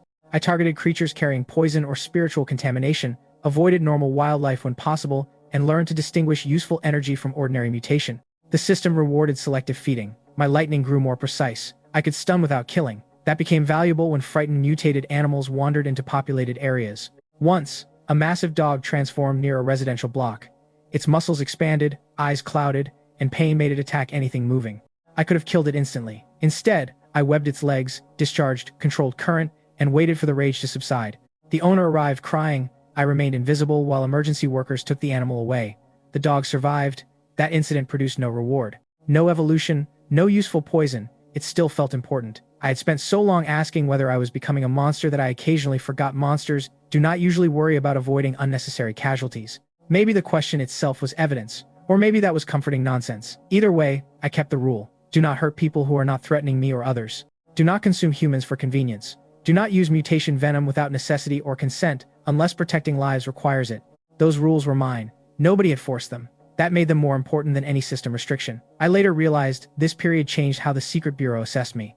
Surveillance logs showed a pattern. Nyx appeared near dangerous anomalies. Civilian casualties were often lower afterward. He avoided direct human predation. He stole meteor material but not money, weapons, or unrelated resources. Some analysts argued I might be negotiated with. Others warned intelligence made me more dangerous. Both were correct. One internal memo called me a potentially rational, high-threat entity displaying selective protective behavior. I liked that better than giant spider. It sounded employable. The growing pattern also attracted Yang Shining.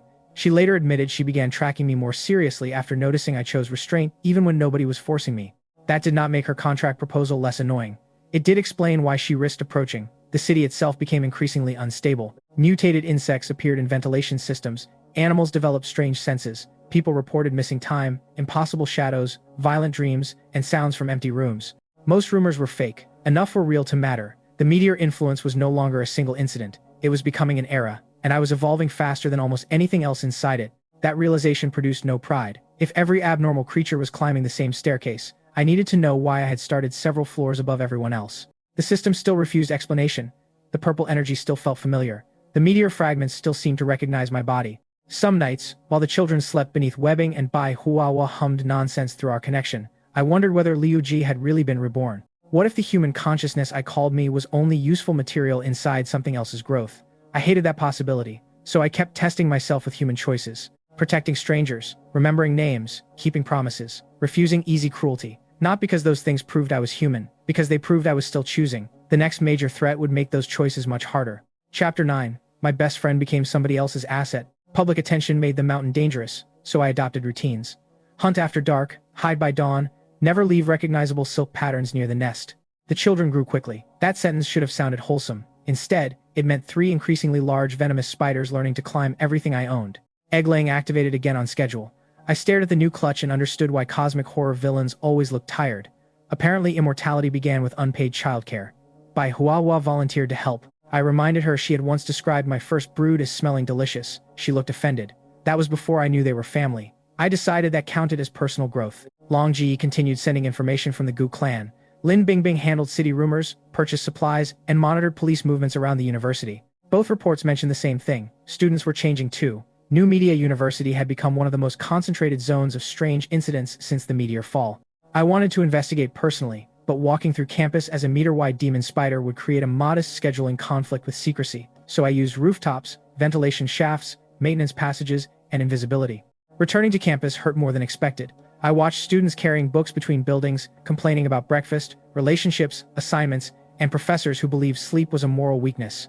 That had been my world. Now I crossed the same paths above their heads while measuring escape routes from armed response teams. I spotted Chen Jiang leaving a classroom one afternoon. He looked thinner. For several minutes, I considered revealing myself. Then I imagined saying, "Good news, bro, I'm alive. Bad news, I'm the enormous spider from national television. There are conversations, no friendship handbook covers."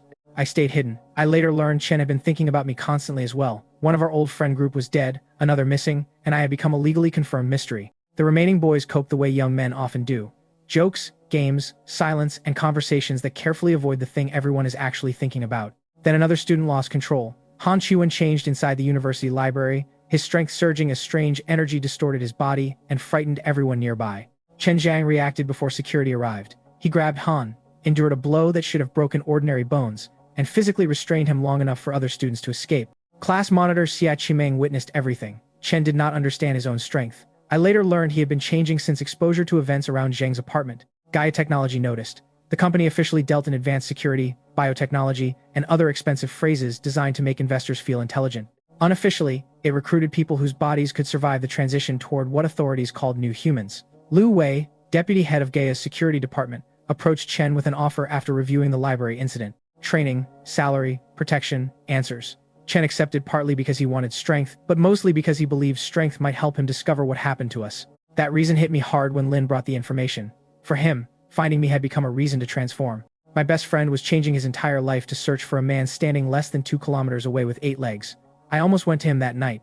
Then, patrol drones crossed the mountain. The government still hunted Nix. Revealing that Liu Ji and Nix were connected could make Chen a target, witness, suspect, or laboratory invitation.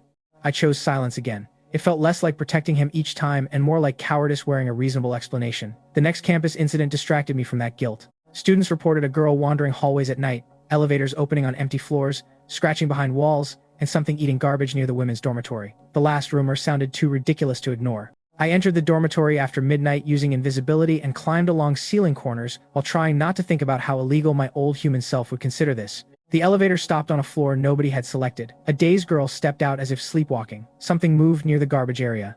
A giant mutated cockroach crawled from the shadows. I nearly attacked, then paused. It was ugly, oversized, and spiritually altered, but it was not attacking anyone. It appeared mostly interested in decomposing food. After everything I had fought, condemning a cockroach for being disgusting felt hypocritical. I followed instead. The creature disappeared near a stairwell where strange energy lingered faintly. Before I could investigate further, a pink-white blur crossed the hall. 9 tails. The fox struck another mutated insect emerging from the darkness, freezing and shredding it before it reached a student. Behind the fox stood a young woman in sleepwear, hair messy, expression annoyed rather than frightened. She introduced herself to the confused student as Yang Shining, a sophomore. I remained invisible above them and watched her pick up the nine-tailed fox, like an overenthusiastic owner assaulting a pillow. The fox's expression begged for legal representation. Then Yang started scolding it for sneaking out to search garbage again. So the legendary dormitory ghost eating trash was apparently a supernatural fox with terrible habits. I had spent part of the night investigating a rumor equivalent to someone discovering their cat inside the recycling bin. Still, Yang's shining mattered. Her spiritual signature was stronger than ordinary goo practitioners, but different, cleaner, more balanced. The fox itself felt contracted without the oppressive distortion I associated with Zheng. I did not reveal myself. Not yet. Instead, I returned to the back mountain and experimented with a new dark energy ability gained during recent growth. Dark summoning opened something resembling a tear in shadow. A skeletal creature climbed out. I stared at it. It stared back with empty sockets. Great, I thought. I am officially the kind of person who can summon skeletons. My parents would be thrilled. The summon obeyed mental commands and dissolved when dismissed. Stronger versions required more energy, suggesting the skill scaled with my vitality. I tested several forms over the next nights, keeping them hidden from civilians. That practice became useful when I followed another strange trail into the city drainage system. A childlike crying sound had been reported beneath campus. No missing child report matched the location. That was warning number 1. The smell became warning numbers 2 through several hundred. I entered the sewer along the ceiling because the water below contained enough biological history to violate multiple international treaties. Rats moved in groups toward the crying. I followed them. Around a bend, I found a giant pulsing tumor attached to the tunnel wall, blood vessels spreading across its uneven surface. Large larvae crawled nearby. The system detected spiritual energy. My disgust immediately became financially interested. I prepared lightning, hoping the tumor contained another meteor fragment. Then a child's voice asked, "Did you come to play with me?" A small figure stepped from behind the mass. It was vaguely human, less than a meter tall, with swollen limbs, blue-black skin, a huge distorted head, and several human skulls clutched against its chest. The system identified a giant-headed weird baby, an unstable evil entity with vitality below mine. That should have reassured me. It did not. Numbers tell you who is stronger. They do not tell you whether the weaker thing can stop time, steal your shadow, or turn your bones into soup. The creature smiled too widely. Come play. I summoned 12 lightning spears above it. Its smile shrank. Good. We had established boundaries. Before attacking, I destroyed the tumor with one spear. The mass exploded into blackened flesh and exposed a sleeping mutant crocodile inside. Of course, there was a crocodile in the sewer. Urban legends had apparently unionized. The system detected spiritual energy from the crocodile as well. The weird baby screamed, "Little fish, run." Its cry hit my mind like a hammer. Thought stopped for half a second. The crocodile woke and sprinted through the tunnel with absurd speed. I fired lightning spears after it. The weird baby screamed again. This time, my mind froze nearly a full second, and the spears struck the wall instead. Explosions cracked concrete. The crocodile escaped. I became furious for an embarrassingly personal reason. I hated sudden piercing noise. Spider biology had preserved that sensitivity through evolution. "You are extremely annoying," I told the creature. 4 remaining lightning spears slammed into it.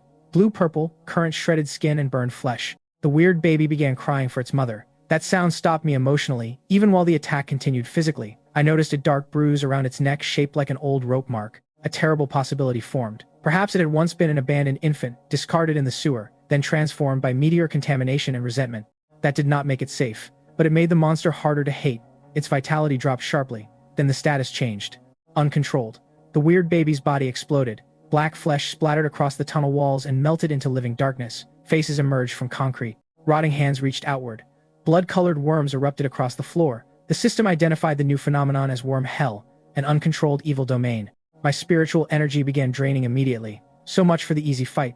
I created thick layers of silk beneath and around myself, staying above the worms while blocking reaching hands. Lightning destroyed faces and limbs, but they regenerated almost instantly. This was not a creature anymore. It was an environment trying to eat me. Explosive charms began detonating farther down the tunnel. I recognized Yang Shining's energy before seeing her. She had followed the disturbance with her 9-tailed fox and was now trapped inside the domain too.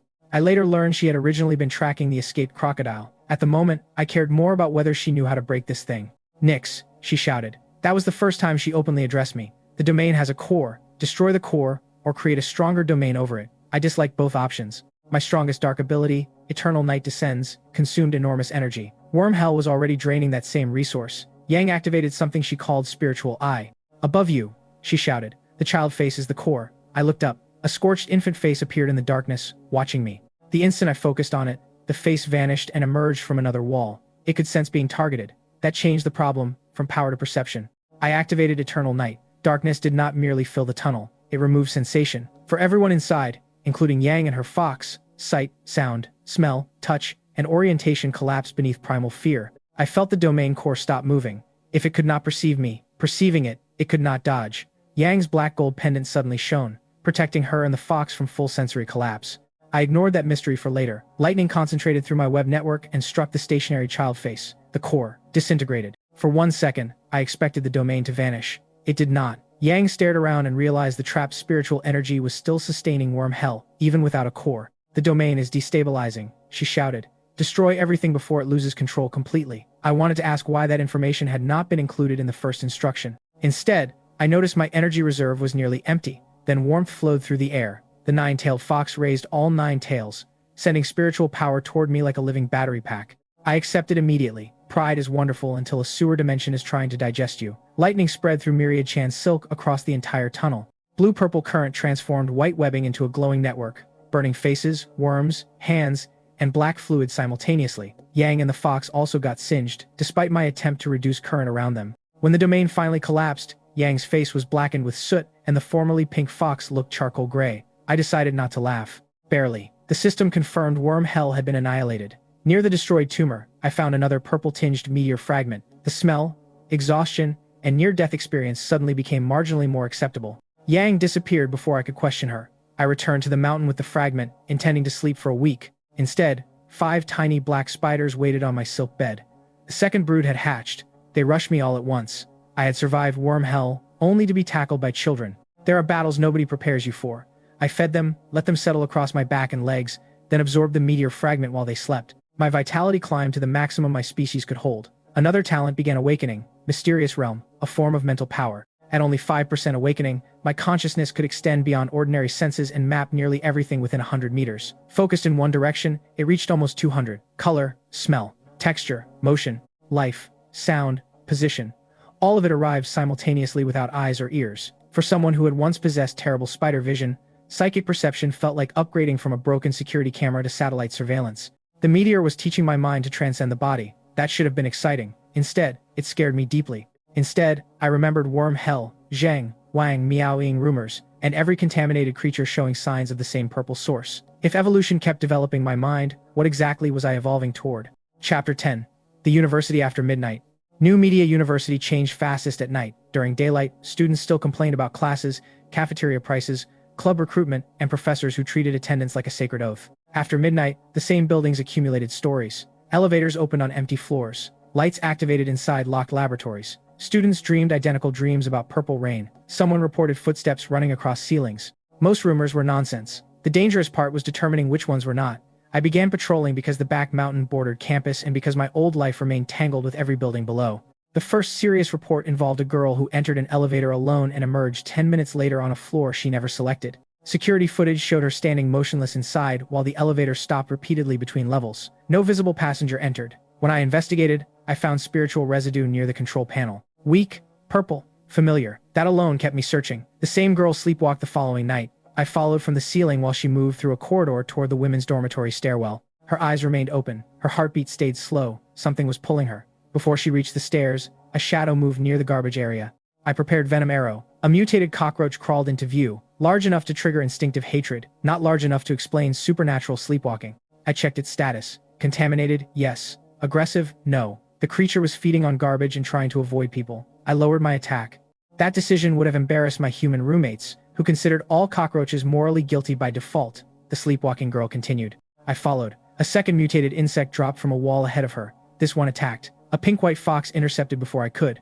9 tails flashed. Wind and frost tore the insect apart. Yang Shining appeared moments later wearing sleep clothes and the expression of someone whose evening had been personally inconvenienced. She grabbed the fox. How many times have I told you not to run out? The fox looked away. Yang sniffed. Then looked toward the trash. I realized the famous dormitory rumor about a girl digging through garbage had a supernatural explanation. The fox had developed a garbage-eating habit. Yang had been caught repeatedly dragging it out. Human imagination supplied the rest. The sleepwalking student, Xia Qimeng, recovered enough awareness to speak. She thanked Yang, clearly uncertain whether the fox, the insect, or the pajamas deserved more attention. I stayed invisible. Xia Qimeng mattered because she knew Chen Jiang. Watching her reminded me how close my human world remained. One corridor, one ceiling, one impossible conversation away. Yang walked Xia back toward her floor. I followed the residue instead. It led behind a locked service door. Inside, the trail ended at a ventilation shaft containing several dead insects. Not eaten. Drained. Their bodies held trace contamination but almost no spiritual energy. Something had harvested it. That behavior resembled me enough to make my skin crawl. I consumed spiritual energy deliberately. Was another creature doing the same? Or had somebody learned to extract it mechanically? I searched the shaft for hours. Nothing. The next night, another rumor appeared. A student heard crying inside an empty lecture hall. When security opened the room, every desk had been moved to face the back wall. No person was found. I investigated before authorities could sanitize everything. The desks genuinely had moved. Purple residue covered one rear window. Outside, scratches ran down the building exterior toward the ground. Something climbed out. The tracks ended near storm drains. That clue eventually led me toward the sewer incident. But at the time, I had two other problems. Secret Bureau surveillance vehicles had appeared near campus, and Chen Jiang was becoming harder to hide from. He stayed late one evening after training, sitting near a bench we had used during freshman orientation. I watched from a tree. He opened our old group chat. Li Yu's account inactive. He Jun's account silent. Mine frozen in history. Chen typed a message, deleted it, typed again, then locked the phone. I almost climbed down. Then a bureau drone crossed above the courtyard. Red sensor light swept across branches. I flattened beneath leaves and suppressed my energy. Chen looked up. For 1 second, I thought he saw me. He did not. The drone passed. Chen whispered, "Lu Ji, what the hell happened to you?" No joke came to mind. I stayed still until he left. That silence became harder to justify every time. Protecting Chen from my enemies made sense. Protecting myself from his reaction did not. I had become comfortable calling both choices strategy. The distinction bothered me. Later that week, Xie Qimeng encountered another abnormal event. A classroom door locked itself while several students remained inside. Lights went out, something moved across the ceiling. By the time I arrived through ventilation, panic had already begun. The creature looked like a stretched human shadow attached to no body. My system classified it as a low-level weird entity rather than a mutant animal. That was new. I could not bite a shadow. Lightning affected it weakly. Silk passed through most of its body. Students could not see me clearly in darkness, which gave me freedom to experiment. I used Darkest Moment. The room's existing shadows distorted. My own dark energy surrounded the entity. Instead of attacking its shape, I targeted the spiritual point anchoring it to the ceiling. Venom Arrow did nothing. Lightning concentrated on the anchor worked. The shadow collapsed. The door unlocked. Students fled, believing emergency power failure caused mass hallucination. I remained behind staring at the scorched mark. No meteor fragment. No obvious host. Another category of threat. The world was expanding faster than my vocabulary.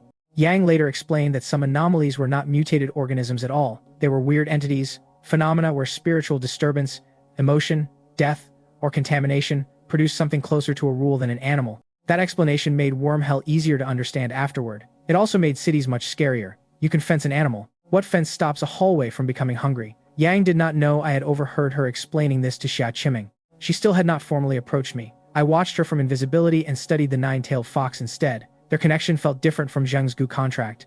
No forced obedience, no fear. The fox complained through body language, disobeyed constantly, and still returned to Yang willingly. That observation softened my suspicion before our pawn meeting.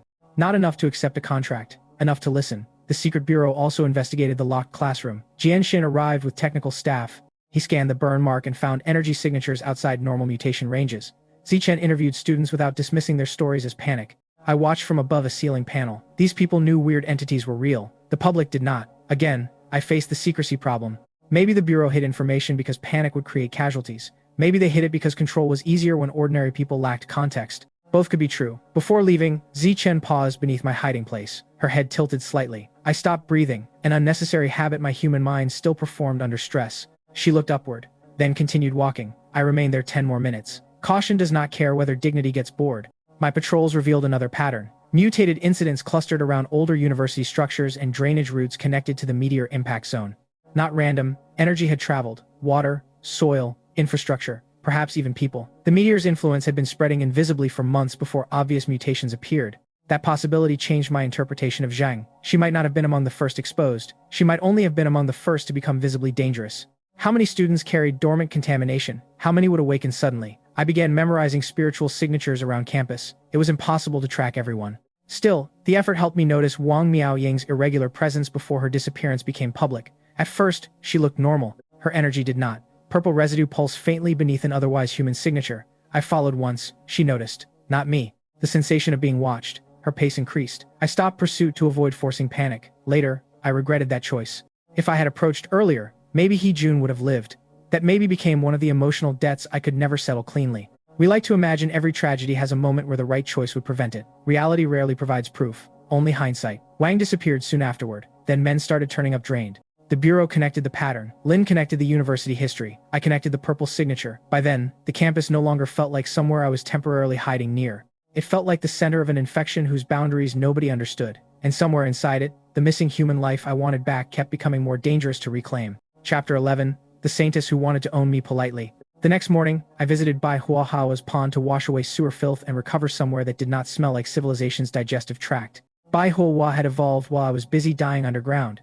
She proudly circled my legs, insisting she could clean me with spiritually purified water. I agreed because it was free. 20 minutes later, I smelled less like a sewer and more like a magical snake, which was objectively an improvement. Then my new psychic perception detected Yang Shining approaching the pond. Again, I immediately became suspicious. Once is coincidence, twice is curiosity. 3 times means either tracking or a truly catastrophic sense of personal boundaries. I ordered Bai Huahua to hide underwater and turned invisible in the tree canopy. Yang stopped near the pond without pretending she had arrived accidentally. She removed the black gold pendant from her chest and let it float. Her voice entered my mind. Nix. Or should I call you Spider Lord? I answered from concealment. Humans introduce themselves before requesting audiences with mysterious entities. She smiled. My name is Yang Shining. I considered giving Lu Ji, then rejected the impulse. Bai Ji. The name felt more permanent this time. Yang repeated it carefully. Then I asked the question that mattered. How do you keep finding me? Her spiritual eye, she explained, could remember energy traces from any unusual creature she had observed. Once she saw my energy, she could follow places I had recently passed. That ability instantly placed her high on my personal threat list. She continued before I could decide whether murder was excessive. I know you killed Zhang Yueling. The forest seemed quieter. She did not accuse me. Instead, she pointed out that I had repeatedly avoided killing uninvolved civilians despite possessing enough power to cause mass casualties. Then she said something stranger. There's something about your energy that feels familiar. I thought of the meteor. She did not explain further. Instead, she made an offer. She wanted me to become her contracted demon. My response arrived cold enough to freeze the pond.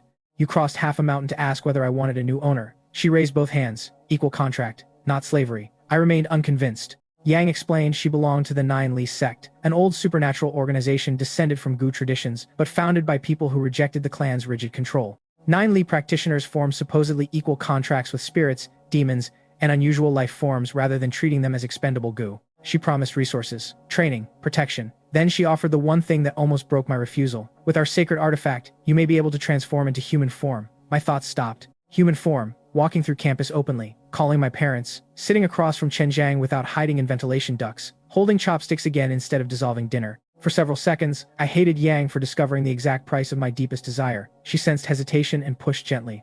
Your evolution is extraordinary, but you're alone. With us, you could grow in a controlled direction instead of becoming something you never intended. That sentence hit harder than the promise of human shape, because I had been wondering the same thing. Every evolution made the spider feel more natural and Lu Jie feel farther away. What if I eventually stopped wanting to return? What if the purple energy inside me was not helping me survive, but rewriting what me meant? I almost accepted. Then memory returned, Zhang smiling while forcing blood into my body, calling permanent bondage companionship. I looked at Yang and understood that a beautiful contract remained a contract. No. Her expression showed genuine disappointment. Can I ask why? You're too weak to protect me, I said, partly because arrogance was safer than admitting fear. And I don't surrender my freedom. She listened silently. I continued. If I transform, I will do it through my own evolution. If I become something else, that decision will also be mine. That was the truth beneath everything.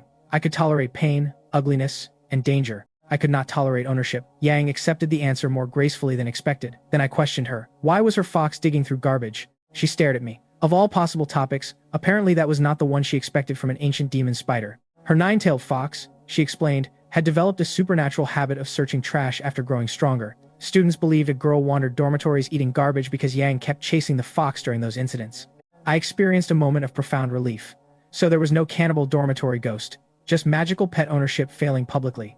I asked about the sewer. Yang said she had pursued the escaped crocodile but lost its trail outside the drainage system. Then I asked about the Nine Li sect's relationship with the Gu clan. Her answer opened another hidden history. Long ago, Gu practitioners who rejected bloodline restrictions and cruel ownership systems separated from the old clans. They changed contract methods, accepted outsiders, incorporated older Taoist practices, and eventually formed the Nine Li sect. The Gu clans called them traitors. Yang sounded proud of the title. More importantly, she explained why organizations like hers remained hidden. The Federal Secret Bureau existed. Not rumor, not online conspiracy entertainment. A real national organization responsible for supernatural secrecy, containment, and enforcement. Its agents included traditional practitioners, engineered new humans, genetically enhanced fighters, and mechanically augmented specialists. Ordinary government forces were only the visible layer. That explained Xing Tian, It also explained why surviving future government encounters would become much harder. Yang had answered enough questions that killing her now would have felt both unnecessary and strategically stupid. Before leaving, she offered a storage bracelet as an apology for her intrusive contract proposal. I took it with silk instead of touching it directly. Trust had not advanced that far. She explained the bracelet contained a pocket storage space and came from an ancient ruin. Ancient ruins. Another category of things nobody had mentioned during freshman orientation. I asked whether the bracelet was trapped. No. Would you tell me if it was? Yang sighed. You're difficult. I am alive. Then her black gold pendant floated without warning. Light shot from it faster than spider sense could warn me. Unknown contract power entered my body. The system blocked it immediately. Every thread in the forest tightened. Yang's face changed. Wait, that wasn't me. I restrained her with silk before she could retreat. The nine-tailed fox attacked the web, failed to damage it, and began growling with impressive courage and unhelpful results. Yang insisted the pendant acted automatically. I did not believe her enough to release her. Instead, I used a controlled dose of mutation venom. The black gold pendant flashed again. For a moment, it resisted the transformation and restored part of Yang's consciousness. Interesting. I added another small dose. This time, the venom established a connection. Not complete domination. Something closer to a seed, linking her emotions and making deliberate betrayal increasingly difficult. I questioned her while monitoring every reaction. The bracelet was genuinely safe. The pendant was the 9 Li Saintess relic, and sometimes reacted independently to powerful potential contract targets. The sacred artifact capable of helping transformation existed, but access required approval from the sect master. Yang had not deliberately attacked me. I loosened the silk. She looked angry, embarrassed, and strangely calmer around me because of the venom connection. I told you, I have trust issues. I noticed. I kept the seed. She kept her freedom of movement. Neither of us pretended that arrangement was normal. Before leaving, Yang asked one question. If the 9 Li sect faces disaster someday, and I help you grow now, would you help us? I thought of how often every favor in the hidden world eventually produced an invoice. If your help is real and the request is reasonable, I'll consider it. She accepted. That answer created the foundation of an alliance neither of us fully trusted yet. Bai Hua surfaced after Yang left. Big sister, was that your maid? No. She smelled like you. I stared at the pond. There are moments when silence remains the strongest available weapon. Soon afterward, Lin Bingbing arrived with news serious enough to erase the humor.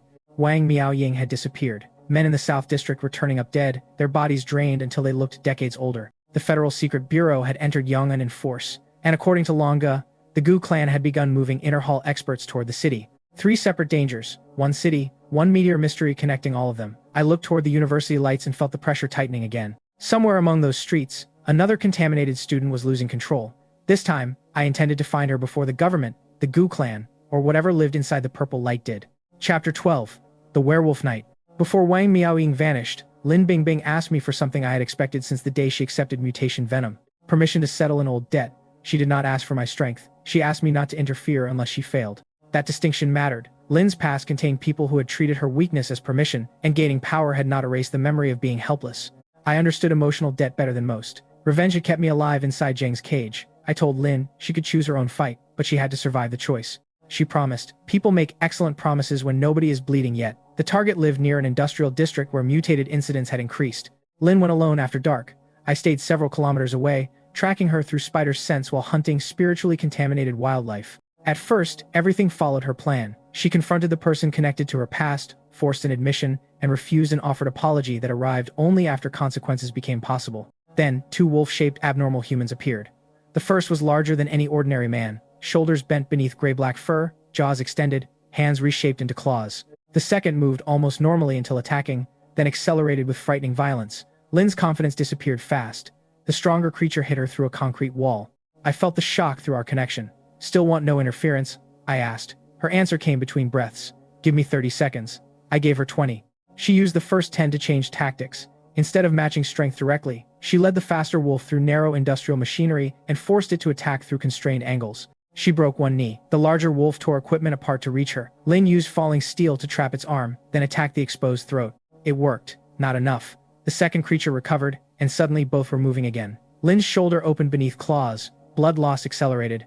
Her emotional signal shifted from anger to the colder realization that pride might kill her. Now, she sent. I was already moving. My web reached the building before my body did, stretched through windows, and caught the faster wolf around the waist. It tried cutting free. Razor silk tightened. Its own struggle opened wounds. Lin immediately understood and stopped attacking that target. She focused on the larger one while I dragged the first into darkness. Venom arrows struck the wolf's face. It screamed. The sound was human enough to make me hesitate. Then the system showed contamination patterns similar to other unstable mutants. Not fully human. Not fully voluntary. Again, the world refused to produce clean villains. I disabled rather than killed the first creature. Lin eventually crushed the second after it nearly tore through her abdomen. That one did not survive. Afterward, she sat against broken machinery, shaking from blood loss. I repaired what mutation venom could accelerate and waited beside her. She looked at the dead werewolf. I thought being stronger would make this easier. Strength makes more choices possible, I told her. It doesn't make choices easier. That became another lesson for both of us. Power did not erase human cost. It merely increased how much responsibility followed the outcome. The surviving mutant eventually returned enough to human shape for questioning. We learned the wolves were connected to a larger cluster of meteor exposure, another chain leading toward the same invisible center. No single cult, company, or family explained everything. That made the mystery worse. Soon after, another meteor fragment surfaced in a contaminated zone outside the university. I reached it first. Absorbing the energy pushed my current species beyond its limit. Evolution came violently. My body darkened until blue-purple markings looked like lightning trapped beneath black glass. The system named the new species Nether Thunder Shadow. My vitality crossed 200 and kept climbing with later feeding. Dark affinity strengthened. Regeneration advanced. Dark summoning expanded. And a skill called Darkest Moment appeared, manipulating perception and shadow around selected targets. I no longer looked like an oversized animal. I looked like folklore. Somebody should have left fictional. That transformation also changed public reactions. Videos of Nyx had once inspired fascination. Now, blurry images from security systems triggered actual fear. People argued whether I had evolved from the live-stream spider or whether multiple giant spiders existed. The correct answer was somehow worse than both theories. The Federal Secret Bureau arrived in Yang'an more openly after these incidents. I learned their identities from surveillance, Yang's explanations, and later their own internal reports. Li Wang was exactly what his nickname suggested: enormous, direct, physically terrifying, and emotionally simpler than the paperwork surrounding him. Zichen practiced traditional martial arts refined through supernatural enhancement, composed enough to make stillness feel aggressive. Jian Xin wore advanced green combat armor and possessed obsessive confidence in his weapon.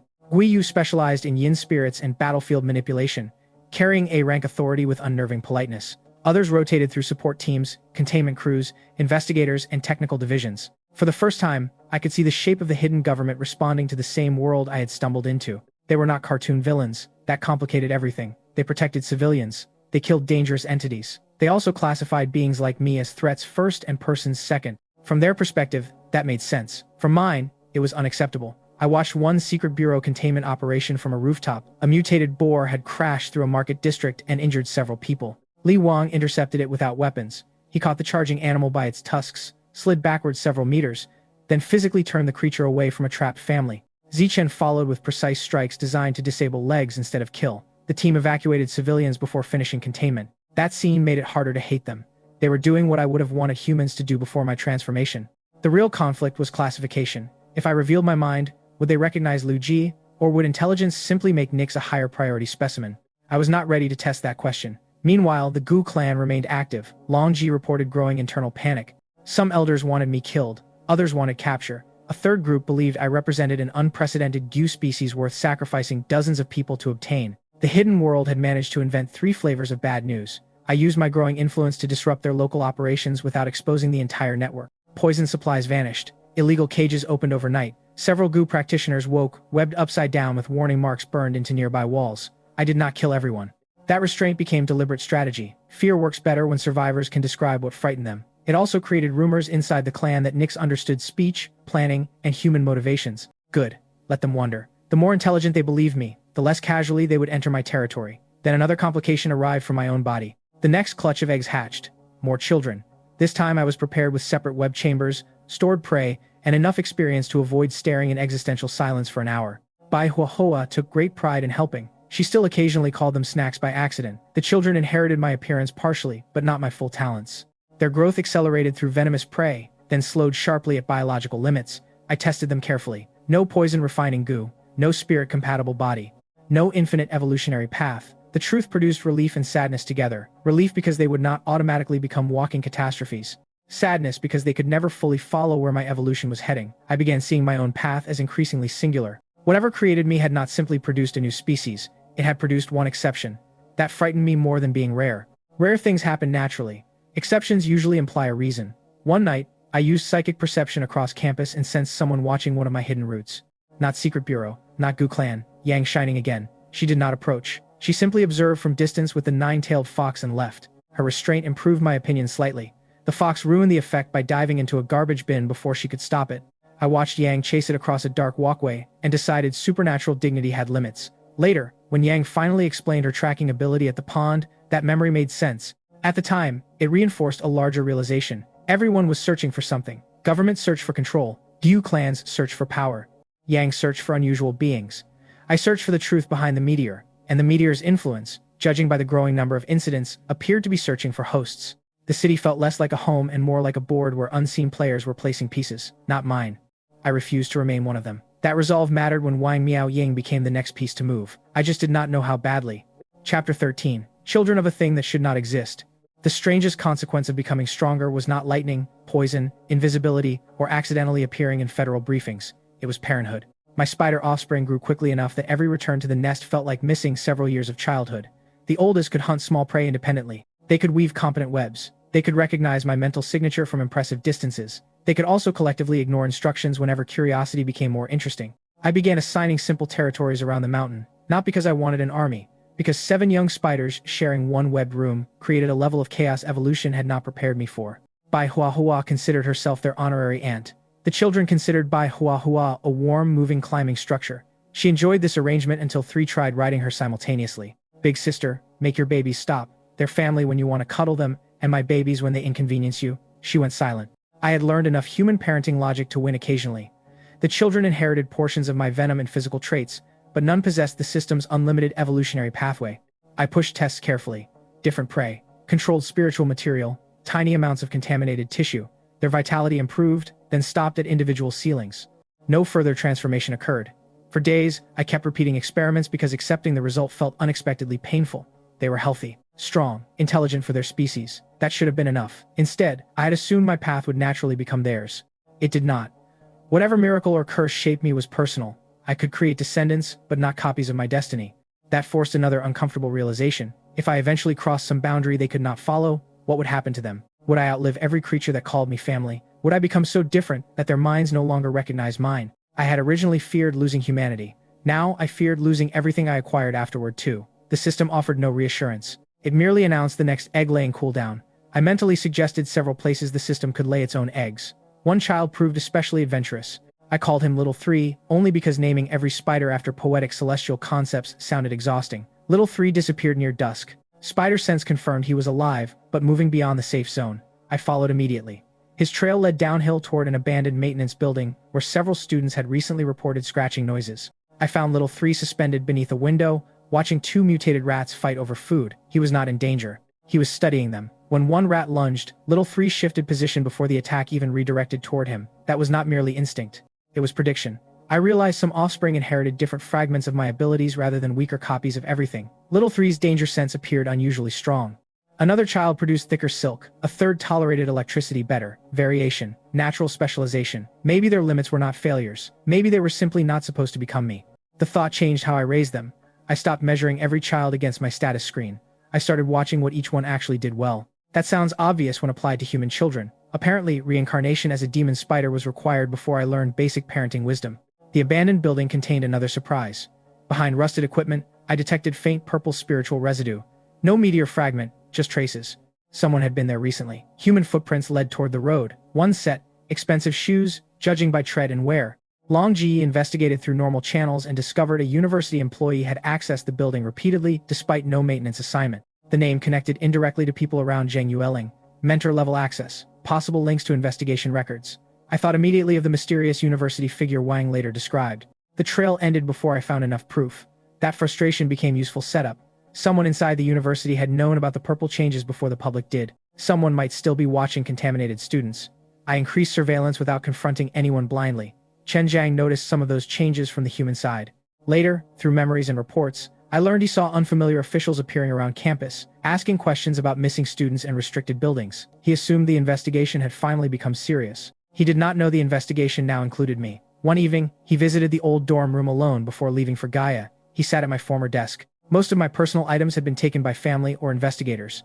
A cheap mug remained in the cabinet because nobody wanted it. Chen laughed when he saw it, then he stopped laughing. He sent a message to my disconnected number. Bro, if you're somehow alive, you owe me dinner. The message never reached a phone I could answer. Lin recovered a screenshot from a backup later. I read it more than once. There were moments when becoming human again felt like a strategic goal. That message made it hurt like a wound. I considered using an anonymous account. One sentence, anything, but what could I say without leading surveillance toward him?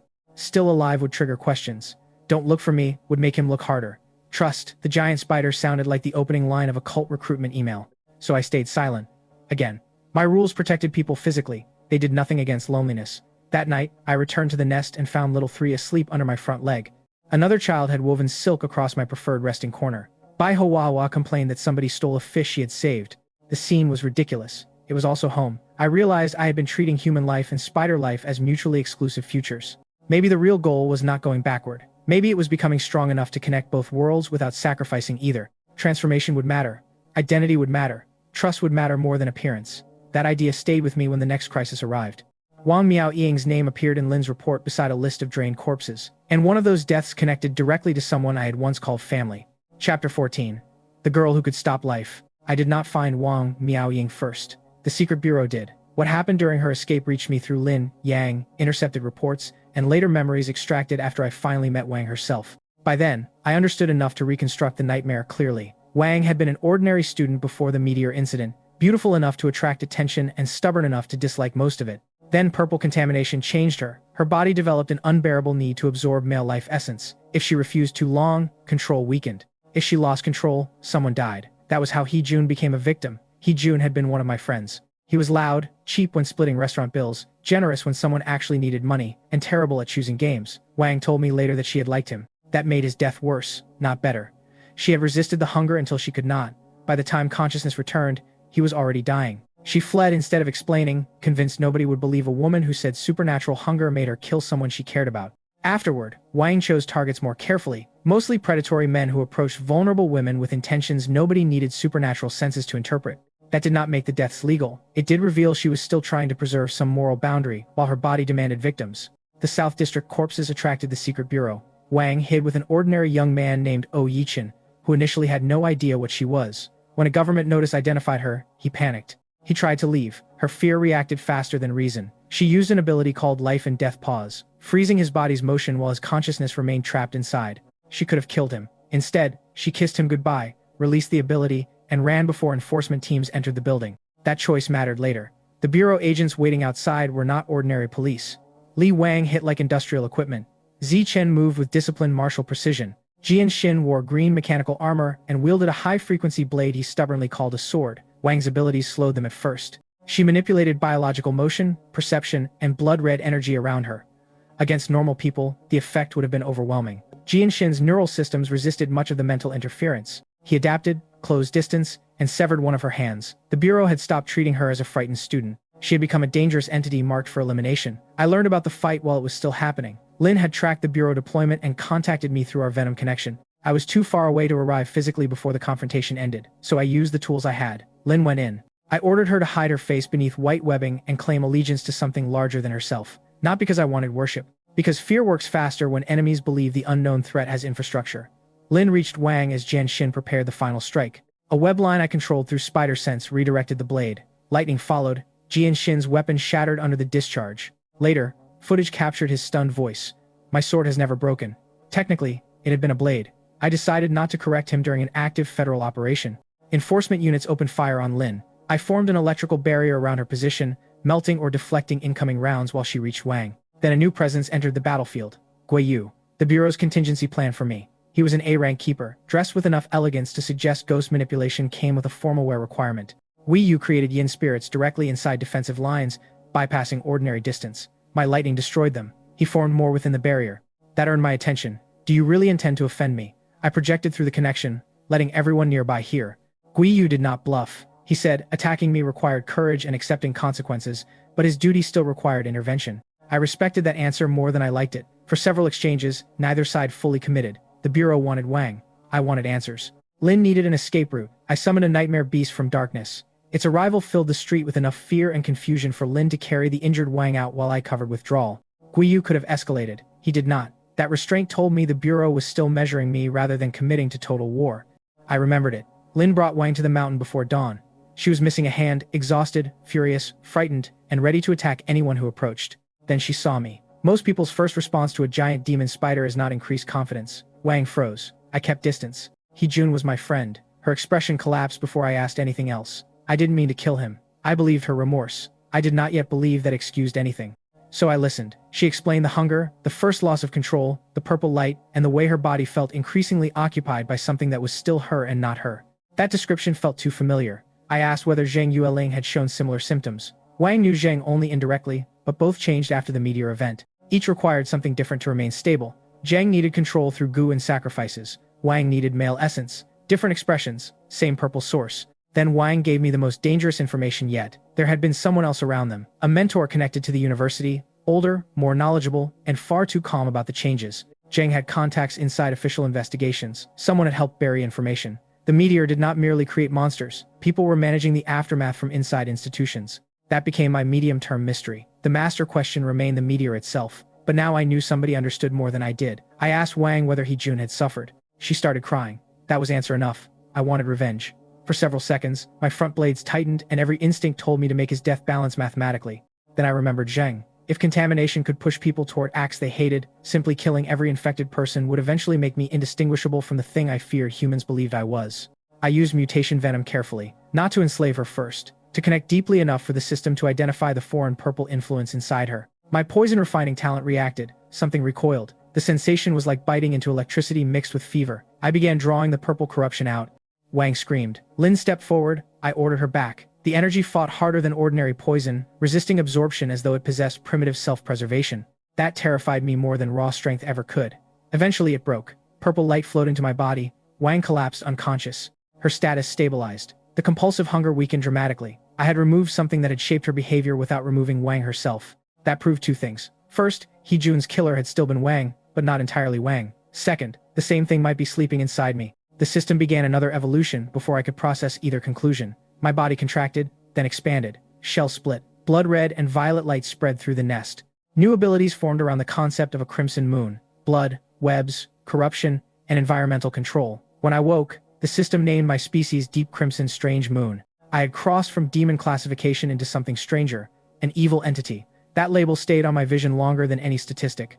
I tested my new abilities cautiously. Calamity Venom Rain could spread poisonous droplets across a wide area, draining vitality from exposed enemies.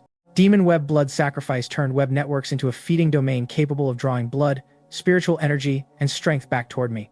Another threat ability became nearly invisible, ghost-like, suited for control rather than obvious cutting. Most important emotionally, a new transformation talent appeared. Flexible transformation. It did not allow full human shape. Not yet. But I could alter limb proportions, reshape parts of my body, and sense that deeper transformation might become possible through future evolution. Yang's promise was no longer my only route. That strengthened my decision to remain free. Wang woke hours later. Her missing hand had been treated by Lin, and the violent hunger no longer dominated her face. She asked what I had done. I removed something. Am I cured? I don't know. Honesty frightened her, but false certainty would have been worse. I told her Jun's death still mattered. I would not call her innocent merely because corruption existed. She nodded through tears. I know. That response was why I spared her. Punishment and responsibility were different things. I needed people willing to live with what they had done, not pretend power erased consequences. Wang joined our loose network under Lin's supervision, not as a forgiven friend, as someone being given a chance to decide who she would become once the hunger stopped deciding for her. That distinction mattered to me, because I was asking myself the same question. Chapter 15, The Person Who Knew Too Much. Wang Miaoying's confession changed the investigation from hunting monsters to hunting context. Someone at the university had known about the purple contamination before the public outbreak. A mentor, maybe a researcher, maybe something else. Wang could not give me a clean name. During her unstable period, memories around certain conversations felt blurred, as if details had been deliberately softened. That alone suggested influence. Zhang had also possessed contacts capable of surviving repeated police searches. Together, the clues pointed towards somebody positioned between campus, supernatural factions, and official information. I hated invisible enemies. Visible enemies at least have the courtesy to stand somewhere you can bite. Lin started with university staff records. Long Ji checked Gu clan contacts. Yang quietly searched 9 Li references to people working in modern institutions. I searched physical locations. The abandoned maintenance building where Little 3 found purple residue became my first lead. I returned at night with psychic perception expanded. Human footprints had faded. Energy residue had not. A thin pattern traveled beneath the floor. I removed a panel and found a hidden cable line leading toward an older research building. Not supernatural, ordinary fiber and power. Someone had installed surveillance outside university infrastructure. That meant planning. I followed the route through maintenance tunnels until it entered a sealed equipment room. Inside, I found empty storage cases, medical packaging, disposable gloves, and a cabinet recently cleaned too carefully. No evidence remained obvious. My system detected one thing: faint spiritual residue on a metal chair, not enough to identify the user, enough to suggest someone abnormal had spent significant time there. I did not destroy anything. I left a single strand of nearly invisible silk across the doorway as an alarm. 3 nights later, it broke. I arrived within minutes. The room was empty. A computer had been removed. The cabinet stood open. Someone knew the location was compromised. That meant either my presence had been detected or another investigator reached the same conclusion. I checked nearby cameras. One had been physically disabled. Another showed 20 seconds of static. Professional. The hidden mentor moved from mystery to active opponent. I informed Lin not to approach university staff directly. If this person could influence Zheng and Wang, ordinary confrontation would be reckless. Wang tried helping by revisiting memories. I used our venom connection carefully, guiding her through emotional associations rather than forcing recall. Purple light, a voice, an office, tea she never drank, a hand wearing a dark ring, the smell of old paper and disinfectant. A phrase repeated more than once. Adaptation comes before awakening. That phrase mattered. Zheng had treated mutation as opportunity, Wang had treated it as curse. Someone else had apparently treated both as stages. I searched online academic records for similar language through Lin. Several papers used adaptation generically. Nothing conclusive. Then Longji reported a Gu elder once received anonymous information about suitable awakened carriers near New Media University. The source identity was hidden. Payment moved through intermediaries. The Gu clan had not discovered every mutated student themselves. Somebody had been feeding targets into the hidden world. That realization made me furious.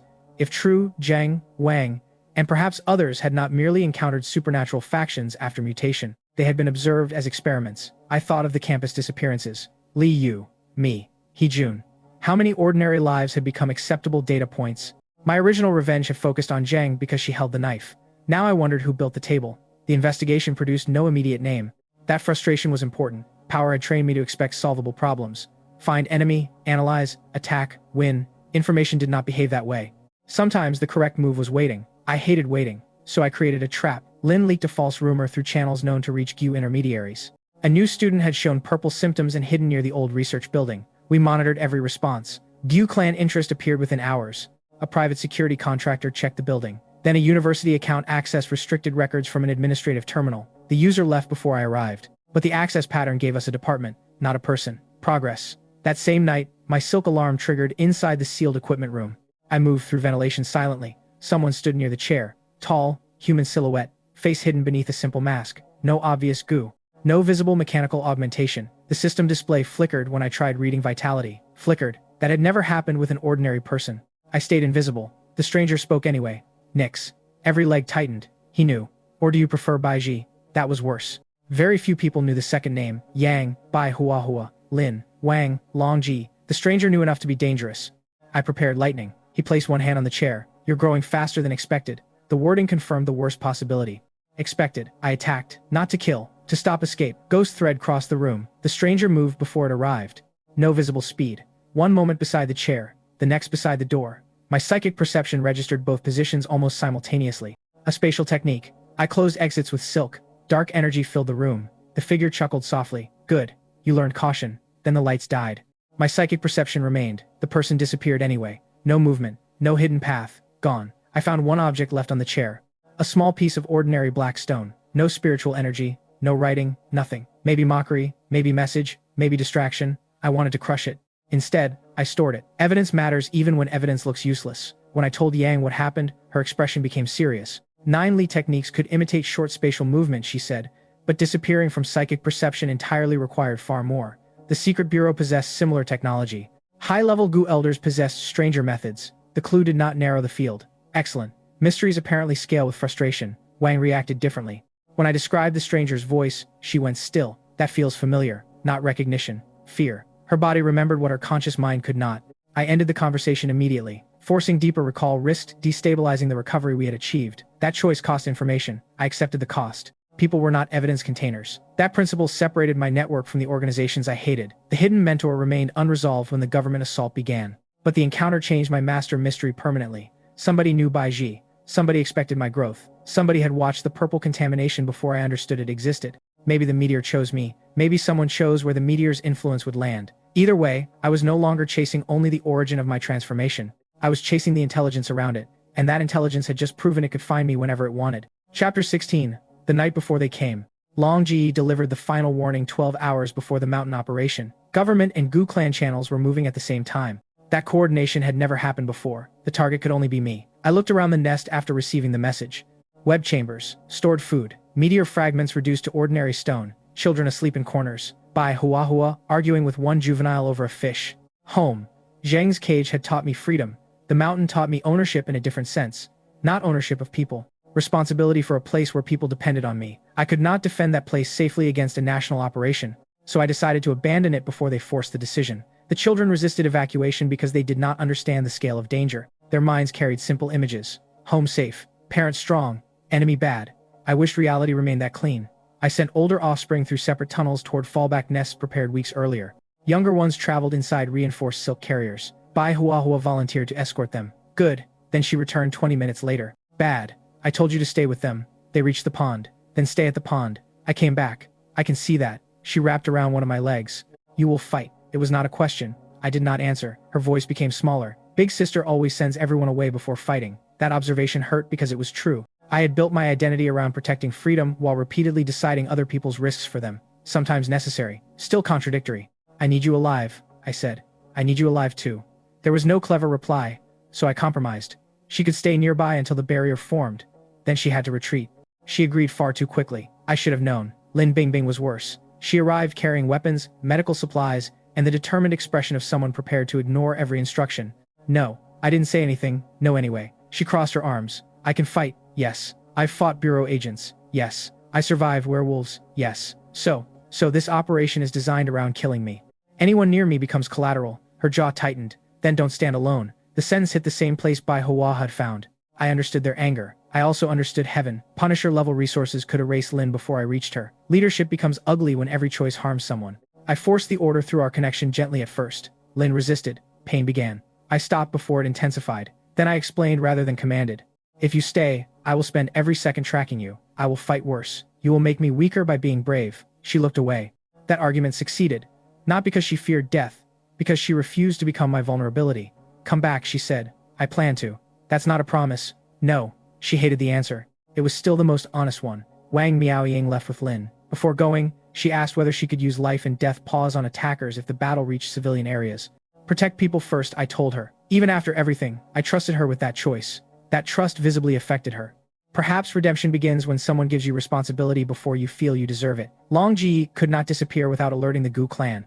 I ordered him to remain with their support network and avoid direct combat if possible. His assignment was intelligence, not martyrdom. He laughed nervously. You're strangely protective for a demon. You're strangely talkative for an employee. Thought I wasn't an employee. Then stop requesting benefits. He shut up. The joke covered the fact that we both knew his position could expose him. I checked my parents from distance one final time through information Lin had obtained. They were alive. Still grieving, still accepting official statements about my death because ordinary people cannot fight classified reality. I did not approach. I recorded a message instead. Not to send. Just to have. Mom. Dad. I'm alive. I stopped. Deleted it. Tried again. Nothing sounded believable. Nothing sounded kind. How do you explain survival when survival turned you into the thing on national emergency broadcasts? I stored no message. Maybe cowardice. Maybe mercy. I promised myself I would speak only when I could offer them more than another reason to fear. The mountain darkened toward evening. Birds left early. My psychic perception caught distant human movement. Vehicles stopped beyond normal trails. Drones rose. Goo creatures entered from another direction. The operation was beginning. I moved through every chamber once more. The empty nest felt enormous without children. I remembered building the first tiny tree shelter after escaping Zheng. I remembered 3 eggs. Bai Hua's voice. Lin's first transformation. Long Ji's terrified questions. The mountain contained months of becoming somebody new. I touched one web anchor gently. Then I cut the evacuation line behind me. If enemies traced the main nest, they would find no path toward my family. I climbed toward the highest point. The temperature dropped. Frost appeared on leaves. The Gu clan's ice soul cold Jiao was approaching. At the same time, secret bureau signatures surrounded the mountain. Old supernatural power from one side, modern state power from the other. For once, everyone agreed on something. I was the problem. I unfolded my web network across the ridge and waited. Fear remained. Good. Fear meant Lu Ji was still inside the thing they had come to hunt. Then the first barrier sealed the mountain, and I stopped thinking about escape. Chapter 17. The government declared me dead twice. Chen Jiang left New Media University soon afterward. Gaia Technology accepted him into a formal trial program, and his last day on campus carried more grief than he admitted. I learned the details later through information Lin collected and eventually, memories I accessed during the battle that changed everything. Xia Qimeng asked whether he would return. Chen joked that Gaia paid too well to miss cafeteria food. Neither of them laughed much. Our old group had been reduced by disappearance, death, and secrets. Li Yu was dead. He Jun was dead. I was officially dead. Chen was leaving. Normal college life had collapsed without anyone noticing the exact moment it stopped being normal. At Gaia, Lu Wei questioned him about me. Investigators had recovered old messages between Chen and Lu Ji from a burner phone connected to the disappearance case. They also found biological remains near a burned section of the back mountain. Human tissue. Genetic evidence associated with Lu Ji. Enough for authorities to conclude I had died. Chen knew that conclusion was incomplete. I had contacted him after becoming Nix, carefully hiding identity but revealing knowledge nobody else should possess. He could not explain that without exposing himself. Lu Wei offered another theory. Nix might have killed Lu Ji and absorbed memories. That possibility devastated Chen. I understood why when I learned it later. From his perspective, the monstrous spider he had trusted might be walking around wearing pieces of his dead friend's mind. The irony was brutal. I was hiding my identity to protect him. My silence was making him imagine something worse. I nearly contacted him that night. Then Long Ge sent an emergency warning. The Gu clan was no longer sending scouts. They were preparing a coordinated operation with government forces. My fight around Wang Miaoying had convinced the secret bureau that my influence was expanding. The Gu clan wanted revenge and capture. Government wanted containment. Both now knew roughly where I lived. The mountain nest had become a target. I ordered Lin Bingbing to leave. She refused. I ordered again through the venom connection strongly enough that refusal became physically painful. She looked furious. You're doing exactly what you said you wouldn't. That accusation hit. I said I wouldn't treat you like equipment. I'm not sending equipment away. I'm sending someone I don't want killed. She stopped arguing. Not because she agreed, because she understood. Wang left with her. I moved Bai Huahua and the youngest spider children into deeper hidden routes before the operation began. Bai Huahua tried to remain. I threatened to wrap her inside a silk bundle and throw her into the pond. She called that rude. I called it parenting. The oldest spider offspring scattered through predefined hiding routes. They had become strong enough to survive independently for short periods, but still lacked my unique evolutionary constitution. Their growth eventually reached biological limits. That discovery hurt. I had assumed my children would keep evolving like me. They could not. The system's core talents belonged specifically to me. Another reminder that whatever had happened during my rebirth was not simple inheritance. By sunset, the mountain became unnaturally quiet. Animals fled. Air pressure changed. A barrier rose around the area. The assault had begun. I climbed toward the highest web anchor and watched human silhouettes advance through mist. Secret Bureau agents, armed enforcement teams, Gu practitioners, mechanized combat units. They had combined old magic, modern weapons, and national resources for one target, me. For the first time, I truly understood what becoming famous as a monster meant. You do not get applause. You get budget approval. I recognized Li Wang, Zi Chen, Jian Xin, and Gui Yu from Wang's rescue. Other presences were stronger. One of them carried cold so intense frost formed across vegetation before he entered sight. Long Binghang, an inner hall Gu elder. Beside him moved a massive ice soul cold Jiao, a dragon-like serpent whose vitality reading exceeded anything I had fought conventionally. Another agent registered near the top of the human group, with vitality around 250 and tightly controlled energy. The humans were not underestimating me this time. Good. Underestimation creates sloppy fights. Respect creates terrifying ones. Long Binghang demanded I surrender. I answered by summoning darkness. Skeleton warriors emerged. A minotaur stepped from a shadow gate. Werewolf-like creatures followed. The nightmare beast appeared last, spreading fear through the front ranks. I did not expect summons to win. I needed them to disrupt formation. Rifle fire began immediately. The mountain erupted. Summons absorbed the first waves while my silk lines pulled attackers off balance, redirected weapons, and separated Gu creatures from handlers. Gui Yu formed yin spirits. Zi Chen shattered skeletons with precise martial strikes. Li Wang physically wrestled the Minotaur like both had personally insulted each other's mothers. Jian Xin's replacement blade stayed farther from my lightning. Learning had occurred on both sides. Then the ice soul cold Jiao moved. Cold swept across the battlefield. Webs froze. Trees cracked. Several dark summons became brittle statues. Long Binghang attacked through the creature, using its frost field to deny my usual mobility. I launched lightning spears. Ice barriers redirected part of the strike. The remaining current hurt the Jiao but did not stop it. Its tail hit me through 2 layers of silk and launched my body across the mountain. I recovered before landing, caught a tree with webbing, and swung around its trunk. The Jiao followed. I activated Calamity Venom Rain. Dark droplets spread through the air. Ordinary fighters retreated or raised protection. The Jiao remained inside the rain, frost freezing some poison before contact. It was built to fight things like me, so I stopped fighting it like a ranged monster. I moved in. My body crossed between ice spikes, taking shallow cuts while ghost threads wrapped the Jiao's limbs. It broke them. I added thicker silk. It broke that too. Long Binghang laughed. I let him. Each broken strand left residue. Each wound from my blades carried poison. Each second inside my blood web domain gave me more information about the creature's circulation and energy flow. When the Jiao bit through my side, I allowed the teeth to stay. Then I anchored every prepared web at once. The serpent's head stopped. For the first time, Long Binghang's expression changed. I drove both front blades through the softer tissue beneath the jaw and bit deep. Blood and spiritual power surged through my fangs. The Jiao thrashed. Frost exploded outward. My shell cracked. I held on. Demon web blood sacrifice activated. Every strand touching the serpent became a channel. Its vitality began feeding mine. Long Bing Hang triggered a formation to pull the Jiao away. Space distorted. The creature vanished before I could finish it. I screamed internally. Not because it escaped, because teleportation had now entered the enemy toolkit. Long Bing Hang retreated with the injured beast, believing distance made him safe. He had forgotten the web lines crossing the mountain. One thread still touched his sleeve. I pulled. He stumbled. Ghost thread wrapped his ankle and wrist before he completed another seal. Blood sacrifice activated through the line. His face changed as energy drained. I won't kill you, I told him. Relief flashed for half a second. The web will. I admit that was petty. He had come to dissect me. I allowed myself one line. Long Bing Hang died inside his own formation field, and his remaining goo creatures lost coordination. That should have been the major payoff. Instead, every sensor on the battlefield reacted to something approaching from outside the barrier. The human formation opened. A new combat body entered. No exposed flesh. No hesitation. Microscopic metallic organisms flowed across its surface like living armor. The Secret Bureau called it the Heaven Punisher. My system provided no comforting explanation, only danger. The fight had just changed categories. Chapter 18. Heaven Punisher. The Heaven Punisher walked through my Calamity Venom rain without slowing. Drops touched its body, hissed, and disappeared beneath shifting metallic grains that repaired damage almost as quickly as poison created it. Nanomachines. I did not know the exact engineering at the time, but instinct recognized the important part. Touching that thing was a terrible idea. The Secret Bureau pulled ordinary agents farther back. That told me they understood the same problem. Heaven Punisher accelerated. I fired 6 lightning spears. Its arms expanded into dark shields, absorbing the first 2 impacts before the metal surface began glowing.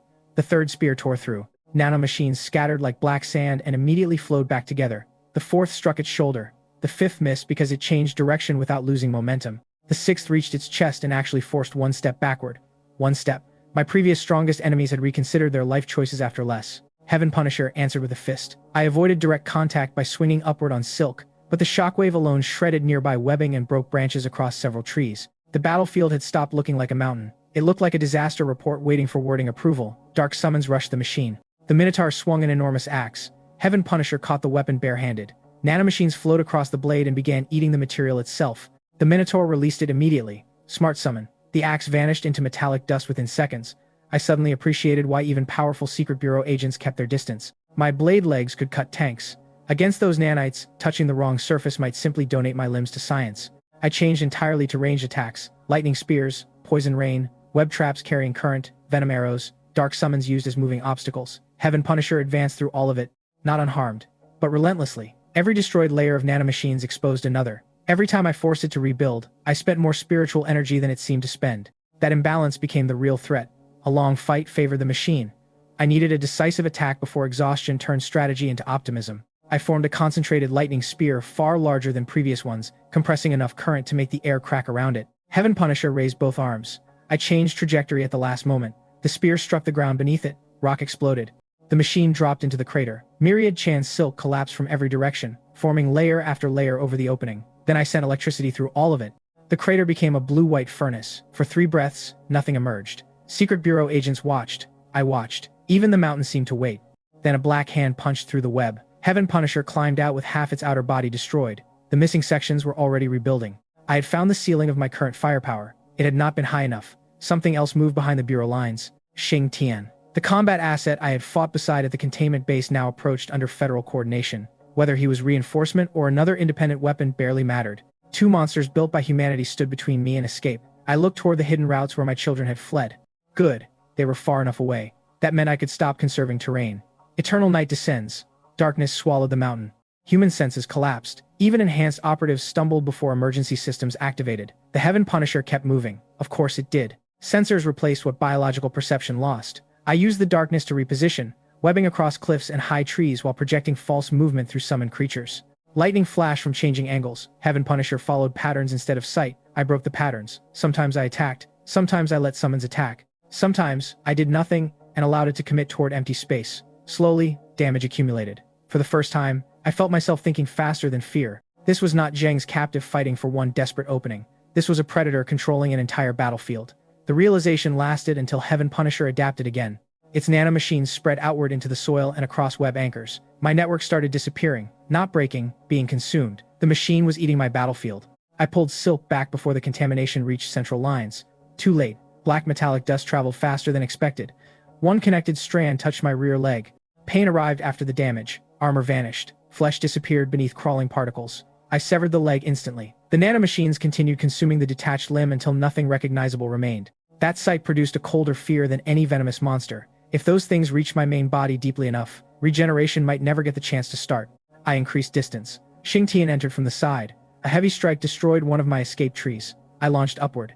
Government drones entered the dark zone with specialized guidance. Missiles followed. I redirected one with silk. Another exploded close enough to burn my abdomen. A third was intercepted by my lightning. Pressure stacked faster than I could resolve it. Machine, agents, weapons, energy loss, nanites. Every solution created another problem. Then the ice soul Cold Jiao returned. Long Binghang was dead, but another handler had stabilized the creature. Its frost field spread beneath me. The government had built the exact kind of layered assault the prompt of survival itself would recommend. Never give the target time to breathe. I landed on frozen rock. Heaven Punisher appeared ahead. Xingtian closed behind. The Cold Jiao attacked from the side. I laughed once inside my own mind, not because anything was funny, because sometimes reality becomes so unfair, your nervous system files sarcasm instead of panic. I summoned everything available. Skeleton King, Nightmare Beast, werewolves, dark plants, shadow creatures whose names I never bothered learning because most died within 30 seconds. They bought seconds. Seconds became movement. Movement became survival. I struck the Cold Jiao with Calamity Venom Rain while webbing Xingtian's joints and concentrating lightning against Heaven Punisher's damaged chest. 3 different battles, one mind. My psychic perception expanded under stress, feeding positions faster than ordinary senses ever could. For a few brilliant moments, it worked. The Jiao retreated. Xingtian tore through silk but slowed. Heaven Punisher lost another section of armor. Then the nanomachines changed behavior. They launched. A black cloud crossed the gap. I formed an electrical barrier. Most particles burned. Enough survived. They landed across my front legs and thorax. I tried cutting away infected tissue. The cloud spread faster. Millions of microscopic machines began dismantling me from the outside inward. Regeneration activated. Nanites consumed the new flesh. Regeneration replaced it again. The result became a grotesque stalemate powered by my shrinking energy reserves. I fled uphill. The machines followed inside me. Every movement cost more. My body became lighter in the worst possible way. I sent a mental order toward Bai Huawa. Stay away. No response. That terrified me. Then her voice arrived. I'm coming. No. I'm coming. Bai Huawa, if you come here, I will personally throw you into another province. Then throw me after. I nearly screamed. The little snake appeared through shattered trees moments later, glowing with clean spiritual water. She rushed directly toward me. I tried driving her away with pressure. She kept coming. Her purification slowed some damage but could not remove nanomachines. She wrapped around part of my body anyway. Go, I ordered. No. You'll die. So, that single word struck deeper than any weapon. She did not say it heroically. She sounded confused that death beside me should somehow be worse than leaving me alone. I realized then how completely Bai Huaha had chosen me as family. Not because of venom, not because of power, because somewhere between pawn conversations and terrible decisions, I had become her person. I could not force her away without hurting her. I did not have enough strength left to do it gently. So we remained together. Heaven Punisher approached. The secret bureau agents kept distance, likely waiting for my regeneration to fail. My body collapsed beneath me. Nanomachines had eaten through multiple legs. Lightning flickered weakly. Spiritual energy neared zero. The system issued repeated vitality warnings. I thought about my parents, again. Always at the edge of death, the same faces. My mother, complaining that I never called enough. My father, pretending not to worry about tuition while calculating expenses after dinner. Chen Zhang laughing. Li Yu stealing my charger. He Jun, arguing about games. Lin trying to become stronger. Wang crying over someone she killed. My children asleep in web tunnels. Bai Huahua wrapped around me, refusing to leave. I did not want to die as Nix. That thought surprised me. Earlier, I had always framed survival as a path back to Lu Jie. Now I also did not want Nix to end. Both identities mattered. Maybe that was the real transformation. Not choosing human or monster. Choosing that every part of my life belonged to me. Something purple moved inside my consciousness. The same color as the meteor. The same color behind Zheng's mutation. The same corruption I had removed from Wang Miaoying. I had assumed my poison refining talent kept it harmless. I was wrong. It had been sleeping, waiting. A feminine voice appeared somewhere beyond the system. Do not be assimilated. I could not tell whether I heard words, remembered them, or invented them under stress. Then purple light erupted. The nanomachines stopped, not slowed. Stopped. Every particle touching my body hung in place as if reality had forgotten the next instruction. Heaven Punisher froze mid-step.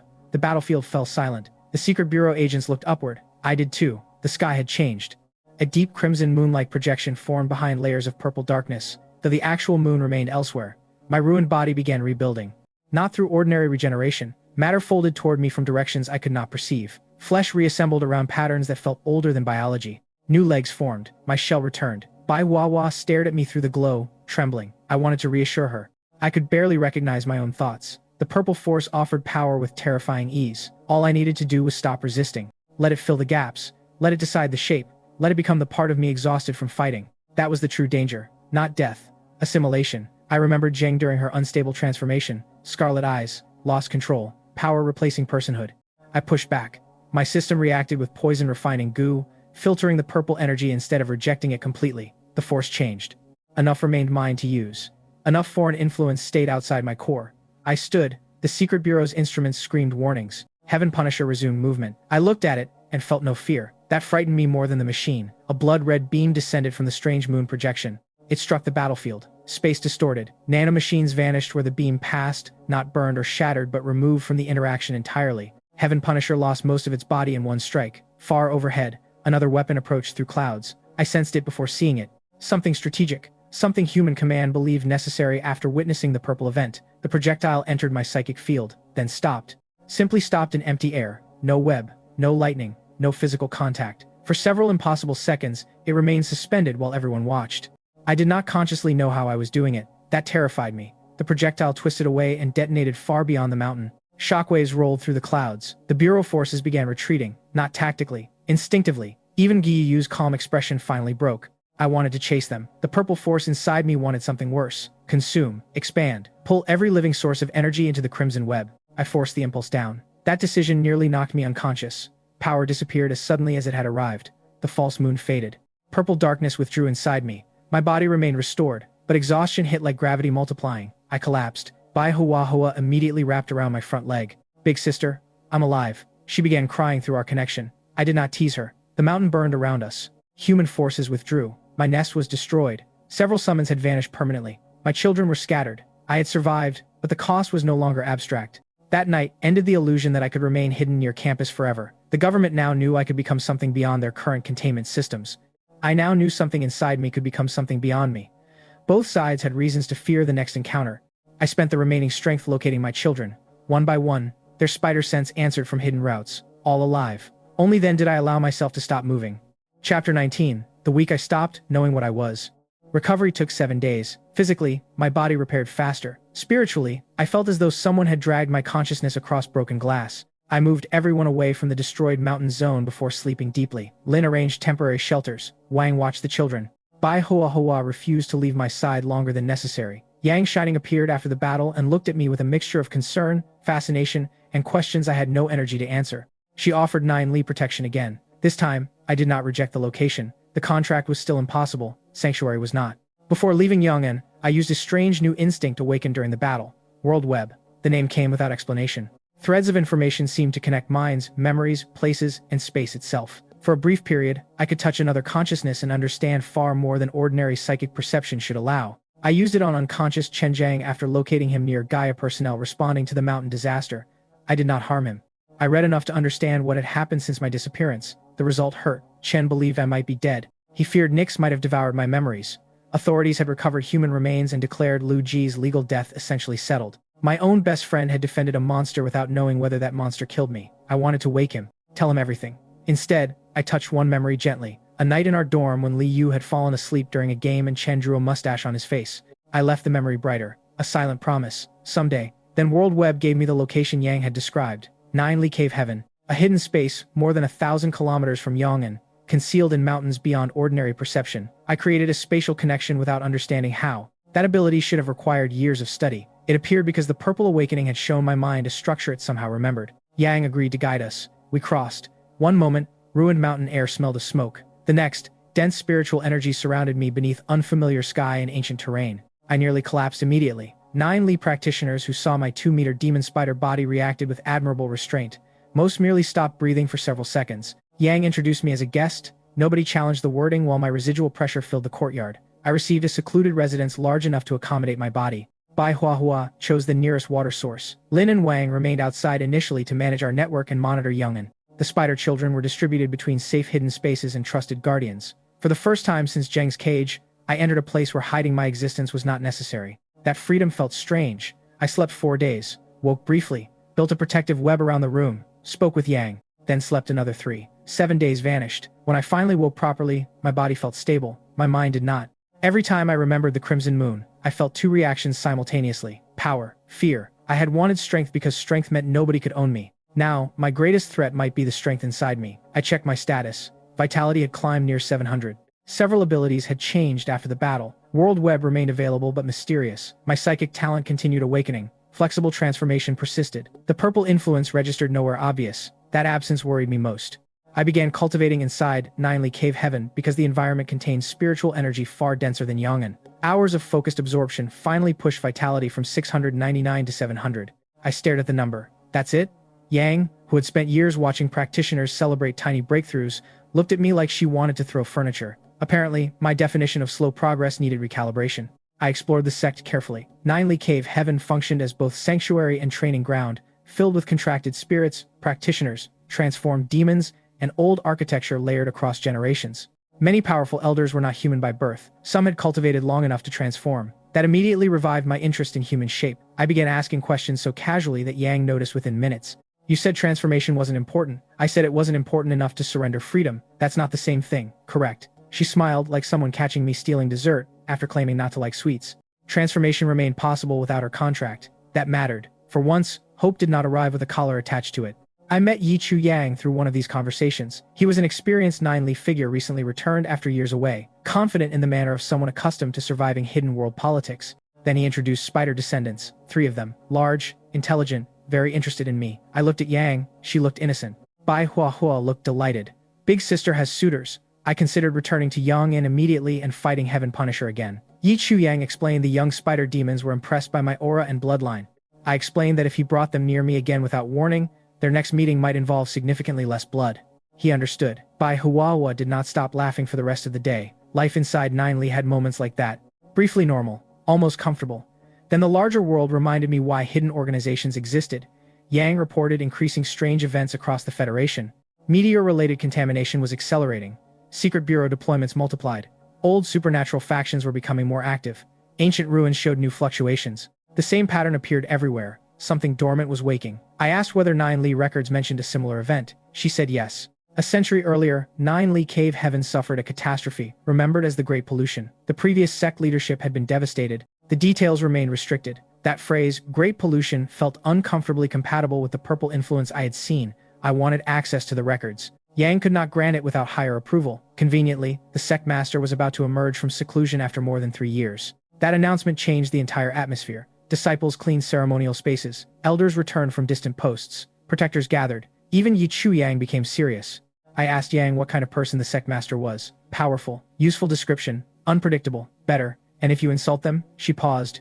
I would recommend not testing your regeneration. I took the advice under consideration. My biggest hope remained the sacred artifact connected to transformation. My biggest concern was whether Ninely's leader would see me as guest, resource, threat, or opportunity. My biggest mystery remained the purple source. Then, all 3 collided at the sect gathering. Chapter 20. A safe place full of dangerous people. After my recovery stabilized, Yang began introducing me to Ninely Cave Heaven beyond the guest residence. Calling it a hidden sect felt inadequate. It was closer to a small civilization folded away from ordinary geography. Mountains surrounded old halls. Streams carried spiritual energy. Contracted creatures moved openly beside humans without causing screams, traffic jams, or emergency hashtags. For the first time, I could travel without invisibility. People still stared. I was a nearly 2-meter supernatural spider. Pretending otherwise would require unreasonable optimism. But nobody reached for guns. Nobody called containment teams. Nobody asked whether I belonged in a laboratory. That absence of immediate hostility felt almost luxurious. It also made me cautious. Comfort is dangerous when you have spent long enough surviving. The sect included humans, transformed demons, contracted spirits, and practitioners from bloodlines I did not recognize. Some elders had once been animals. That fact grabbed my attention immediately. I asked Yang how transformation worked. She smiled. You said you didn't care about human form. I also said you're too weak to own me. Both statements remained true. She rolled her eyes. Transformation, she explained, depended on species, cultivation, spiritual resources, and sometimes powerful artifacts. Some demons could eventually maintain human bodies naturally. Others required assistance. My flexible transformation talent might shorten the process dramatically. That answer produced hope I refused to display too openly. If I could return to a human-shaped body without surrendering autonomy, I could eventually face my parents and Chen Jiang on my own terms. The problem was recognition. Even if I looked human, Lu Jie was legally dead. Returning with the same face would trigger an entirely new disaster. I needed answers, identity control, and enough power to survive bureaucracy. The last requirement sounded absurd until remembering the secret bureau had attacked me with Heaven Punisher. Paperwork might genuinely be the safer threat. Nine Li's library contained histories unavailable outside. Yang could not grant access to the deepest records, but she showed me general texts about supernatural decline and modern revival. Spiritual energy had weakened over generations in the outside world. Hidden realms preserved denser concentrations. That explained why ancient supernatural traditions survived here while ordinary society forgot most of them. Then meteor events began changing the balance. Mutations increased. Dormant anomalies woke. Old sealed locations showed activity. Ruins reopened. The world was not simply becoming stranger. It was becoming strange again. That distinction mattered. If supernatural activity had existed before modern decline, then the meteor might not be introducing something new. It might be reconnecting something old. I asked about the Great Pollution. Yang became less playful. The event occurred roughly a century earlier, inside 9 Li Cave Heaven, and devastated the sect severely enough to destabilize leadership for years. Records available to ordinary disciples were vague. Contamination, loss of control, unnatural transformation, sealed zones, deaths. Those phrases felt painfully familiar. I asked whether purple light appeared. Yang did not know. Higher archives might. The sect master controlled access. So my interest in the coming emergence became more than curiosity about transformation. The person leaving seclusion might know whether my rebirth belonged to a century-old pattern. I met Chiang Wei during preparations for the sect gathering. She had managed significant responsibilities while the sect master remained secluded and carried authority without needing to advertise it.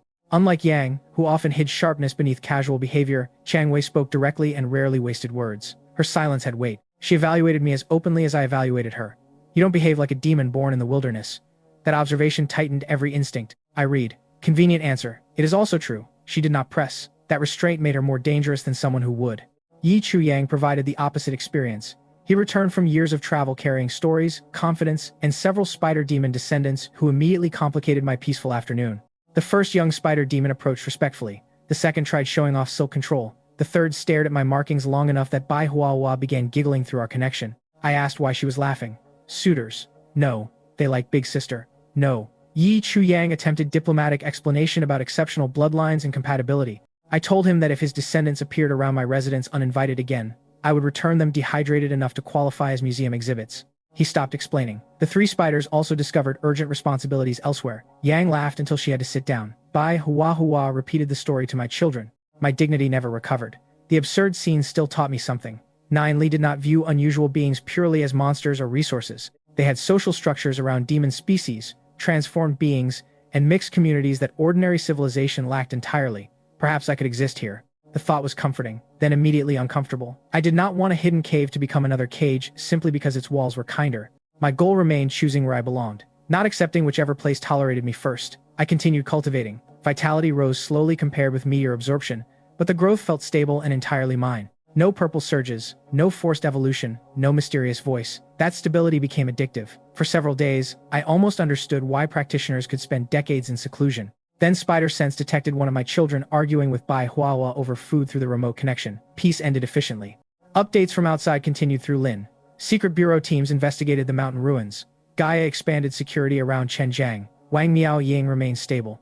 Long Ji reported Gu clan leadership reconsidering direct action after losing senior experts. That should have reduced pressure. Instead, I felt the opposite. When multiple enemies become quiet simultaneously, either you succeeded brilliantly or something larger changed their priorities. Yang delivered the announcement that confirmed my suspicion. The sect master would emerge the following day. Every major 9 Li figure was ordered to attend. Yi Chu Yang returned early. Chiang Wei reorganized security. Restricted zones received additional guards. The atmosphere became ceremonial and defensive at once. Does this normally happen? I asked. Yang shook her head. Not like this. That night, I could not sleep. My mind kept circling the same three questions. What created the purple contamination? Why did my body absorb it differently? What had the Great Pollution done to 9 Li a century earlier? For months, every answer had expanded the mystery. I had become stronger than the witch who killed me, then stronger than Gu elders, then strong enough to survive federal weapons. Yet the biggest questions had only grown. Strength was no longer the destination. It was the price of staying alive long enough to learn the truth. The next morning, bells sounded across 9 Li Cave Heaven. I left the guest residence with Yang. Bai Huahua remained behind with strict instructions not to follow. She promised. I did not believe her. Some family traditions become reliable quickly. At the main gathering hall, transformed demons stood beside human practitioners beneath banners older than modern nations. The air carried enough concentrated power that my instincts remained alert, despite the absence of direct hostility. Then the room quieted. The sect master had arrived. And before that gathering ended, my meteor mystery stopped belonging only to Young'un. Chapter 21. Inside and Outside, the same source.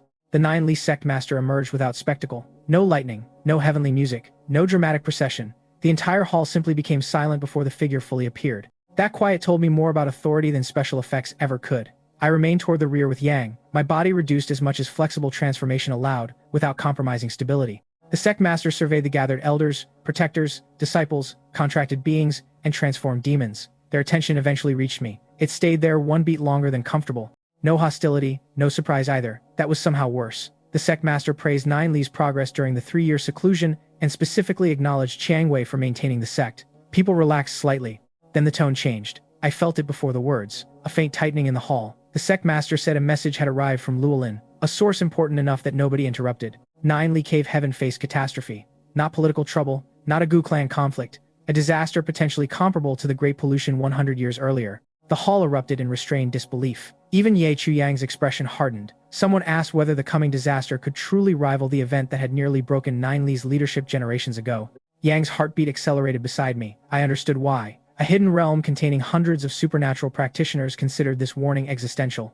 That meant the outside world's problems were only part of the picture. Yang finally asked the question occupying everyone. Did Luolin say where the catastrophe comes from? The sect master raised one hand. Silence returned. Then came 4 words translated through meaning rather than language. Inside and outside share one source. Every hair on my body lifted. Inside, outside, Nine-Li Cave Heaven and the human world. The same source. My mind immediately returned to the meteor. Purple light. Zhang. Wang Miao Ying. Worm hell. The force inside me. The great pollution. Had the meteor caused everything? Or had it merely opened a door to something already connected across worlds? I realized then that my personal mystery might never have been personal. My rebirth could be one symptom of a catastrophe large enough to threaten entire hidden civilizations. That thought should have made me feel smaller. Instead, it clarified my next goal. I needed answers before the thing inside me decided what I was supposed to become. Much later, I obtained access to a Federal Secret Bureau internal summary describing what happened at headquarters during that same period. Li Wang had been inside a training room, performing bench presses and counting beyond 1,000 because apparently emotional processing is optional when you own enough muscle. Zichen teased him about avoiding virtual combat training. Li Wang admitted the mountain battle had left him frustrated and, more importantly, afraid in a way he could not easily explain. Zichen had processed the event through disciplined martial training. The Bureau had punished their failed operation by reducing merits and rotating several agents back to headquarters. Then Guiyu entered the room. He found Li Wang counting repetitions and, with the cruelty unique to bored intelligent people, started asking him subtraction questions between lifts. 1,000 minus 7, Li Wang answered. 993. 993 minus 7, he answered again, increasingly irritated. Guiyu continued until Li Wang stopped lifting entirely and demanded to know whether the A-rank keeper believed disciplinary action had also destroyed his arithmetic. Guiyu calmly lifted the barbell away with one hand. The room finally gave him its full attention at once. I need you listening instead of counting. The humor disappeared from the room. He had received new information from the investigation into Youngin's recent abnormal events. Zichen's posture changed immediately. According to the report, her first question was not about the meteor, the Gu clan, or the destroyed mountain. She asked one name, Bai Ji, and that is where the record ended.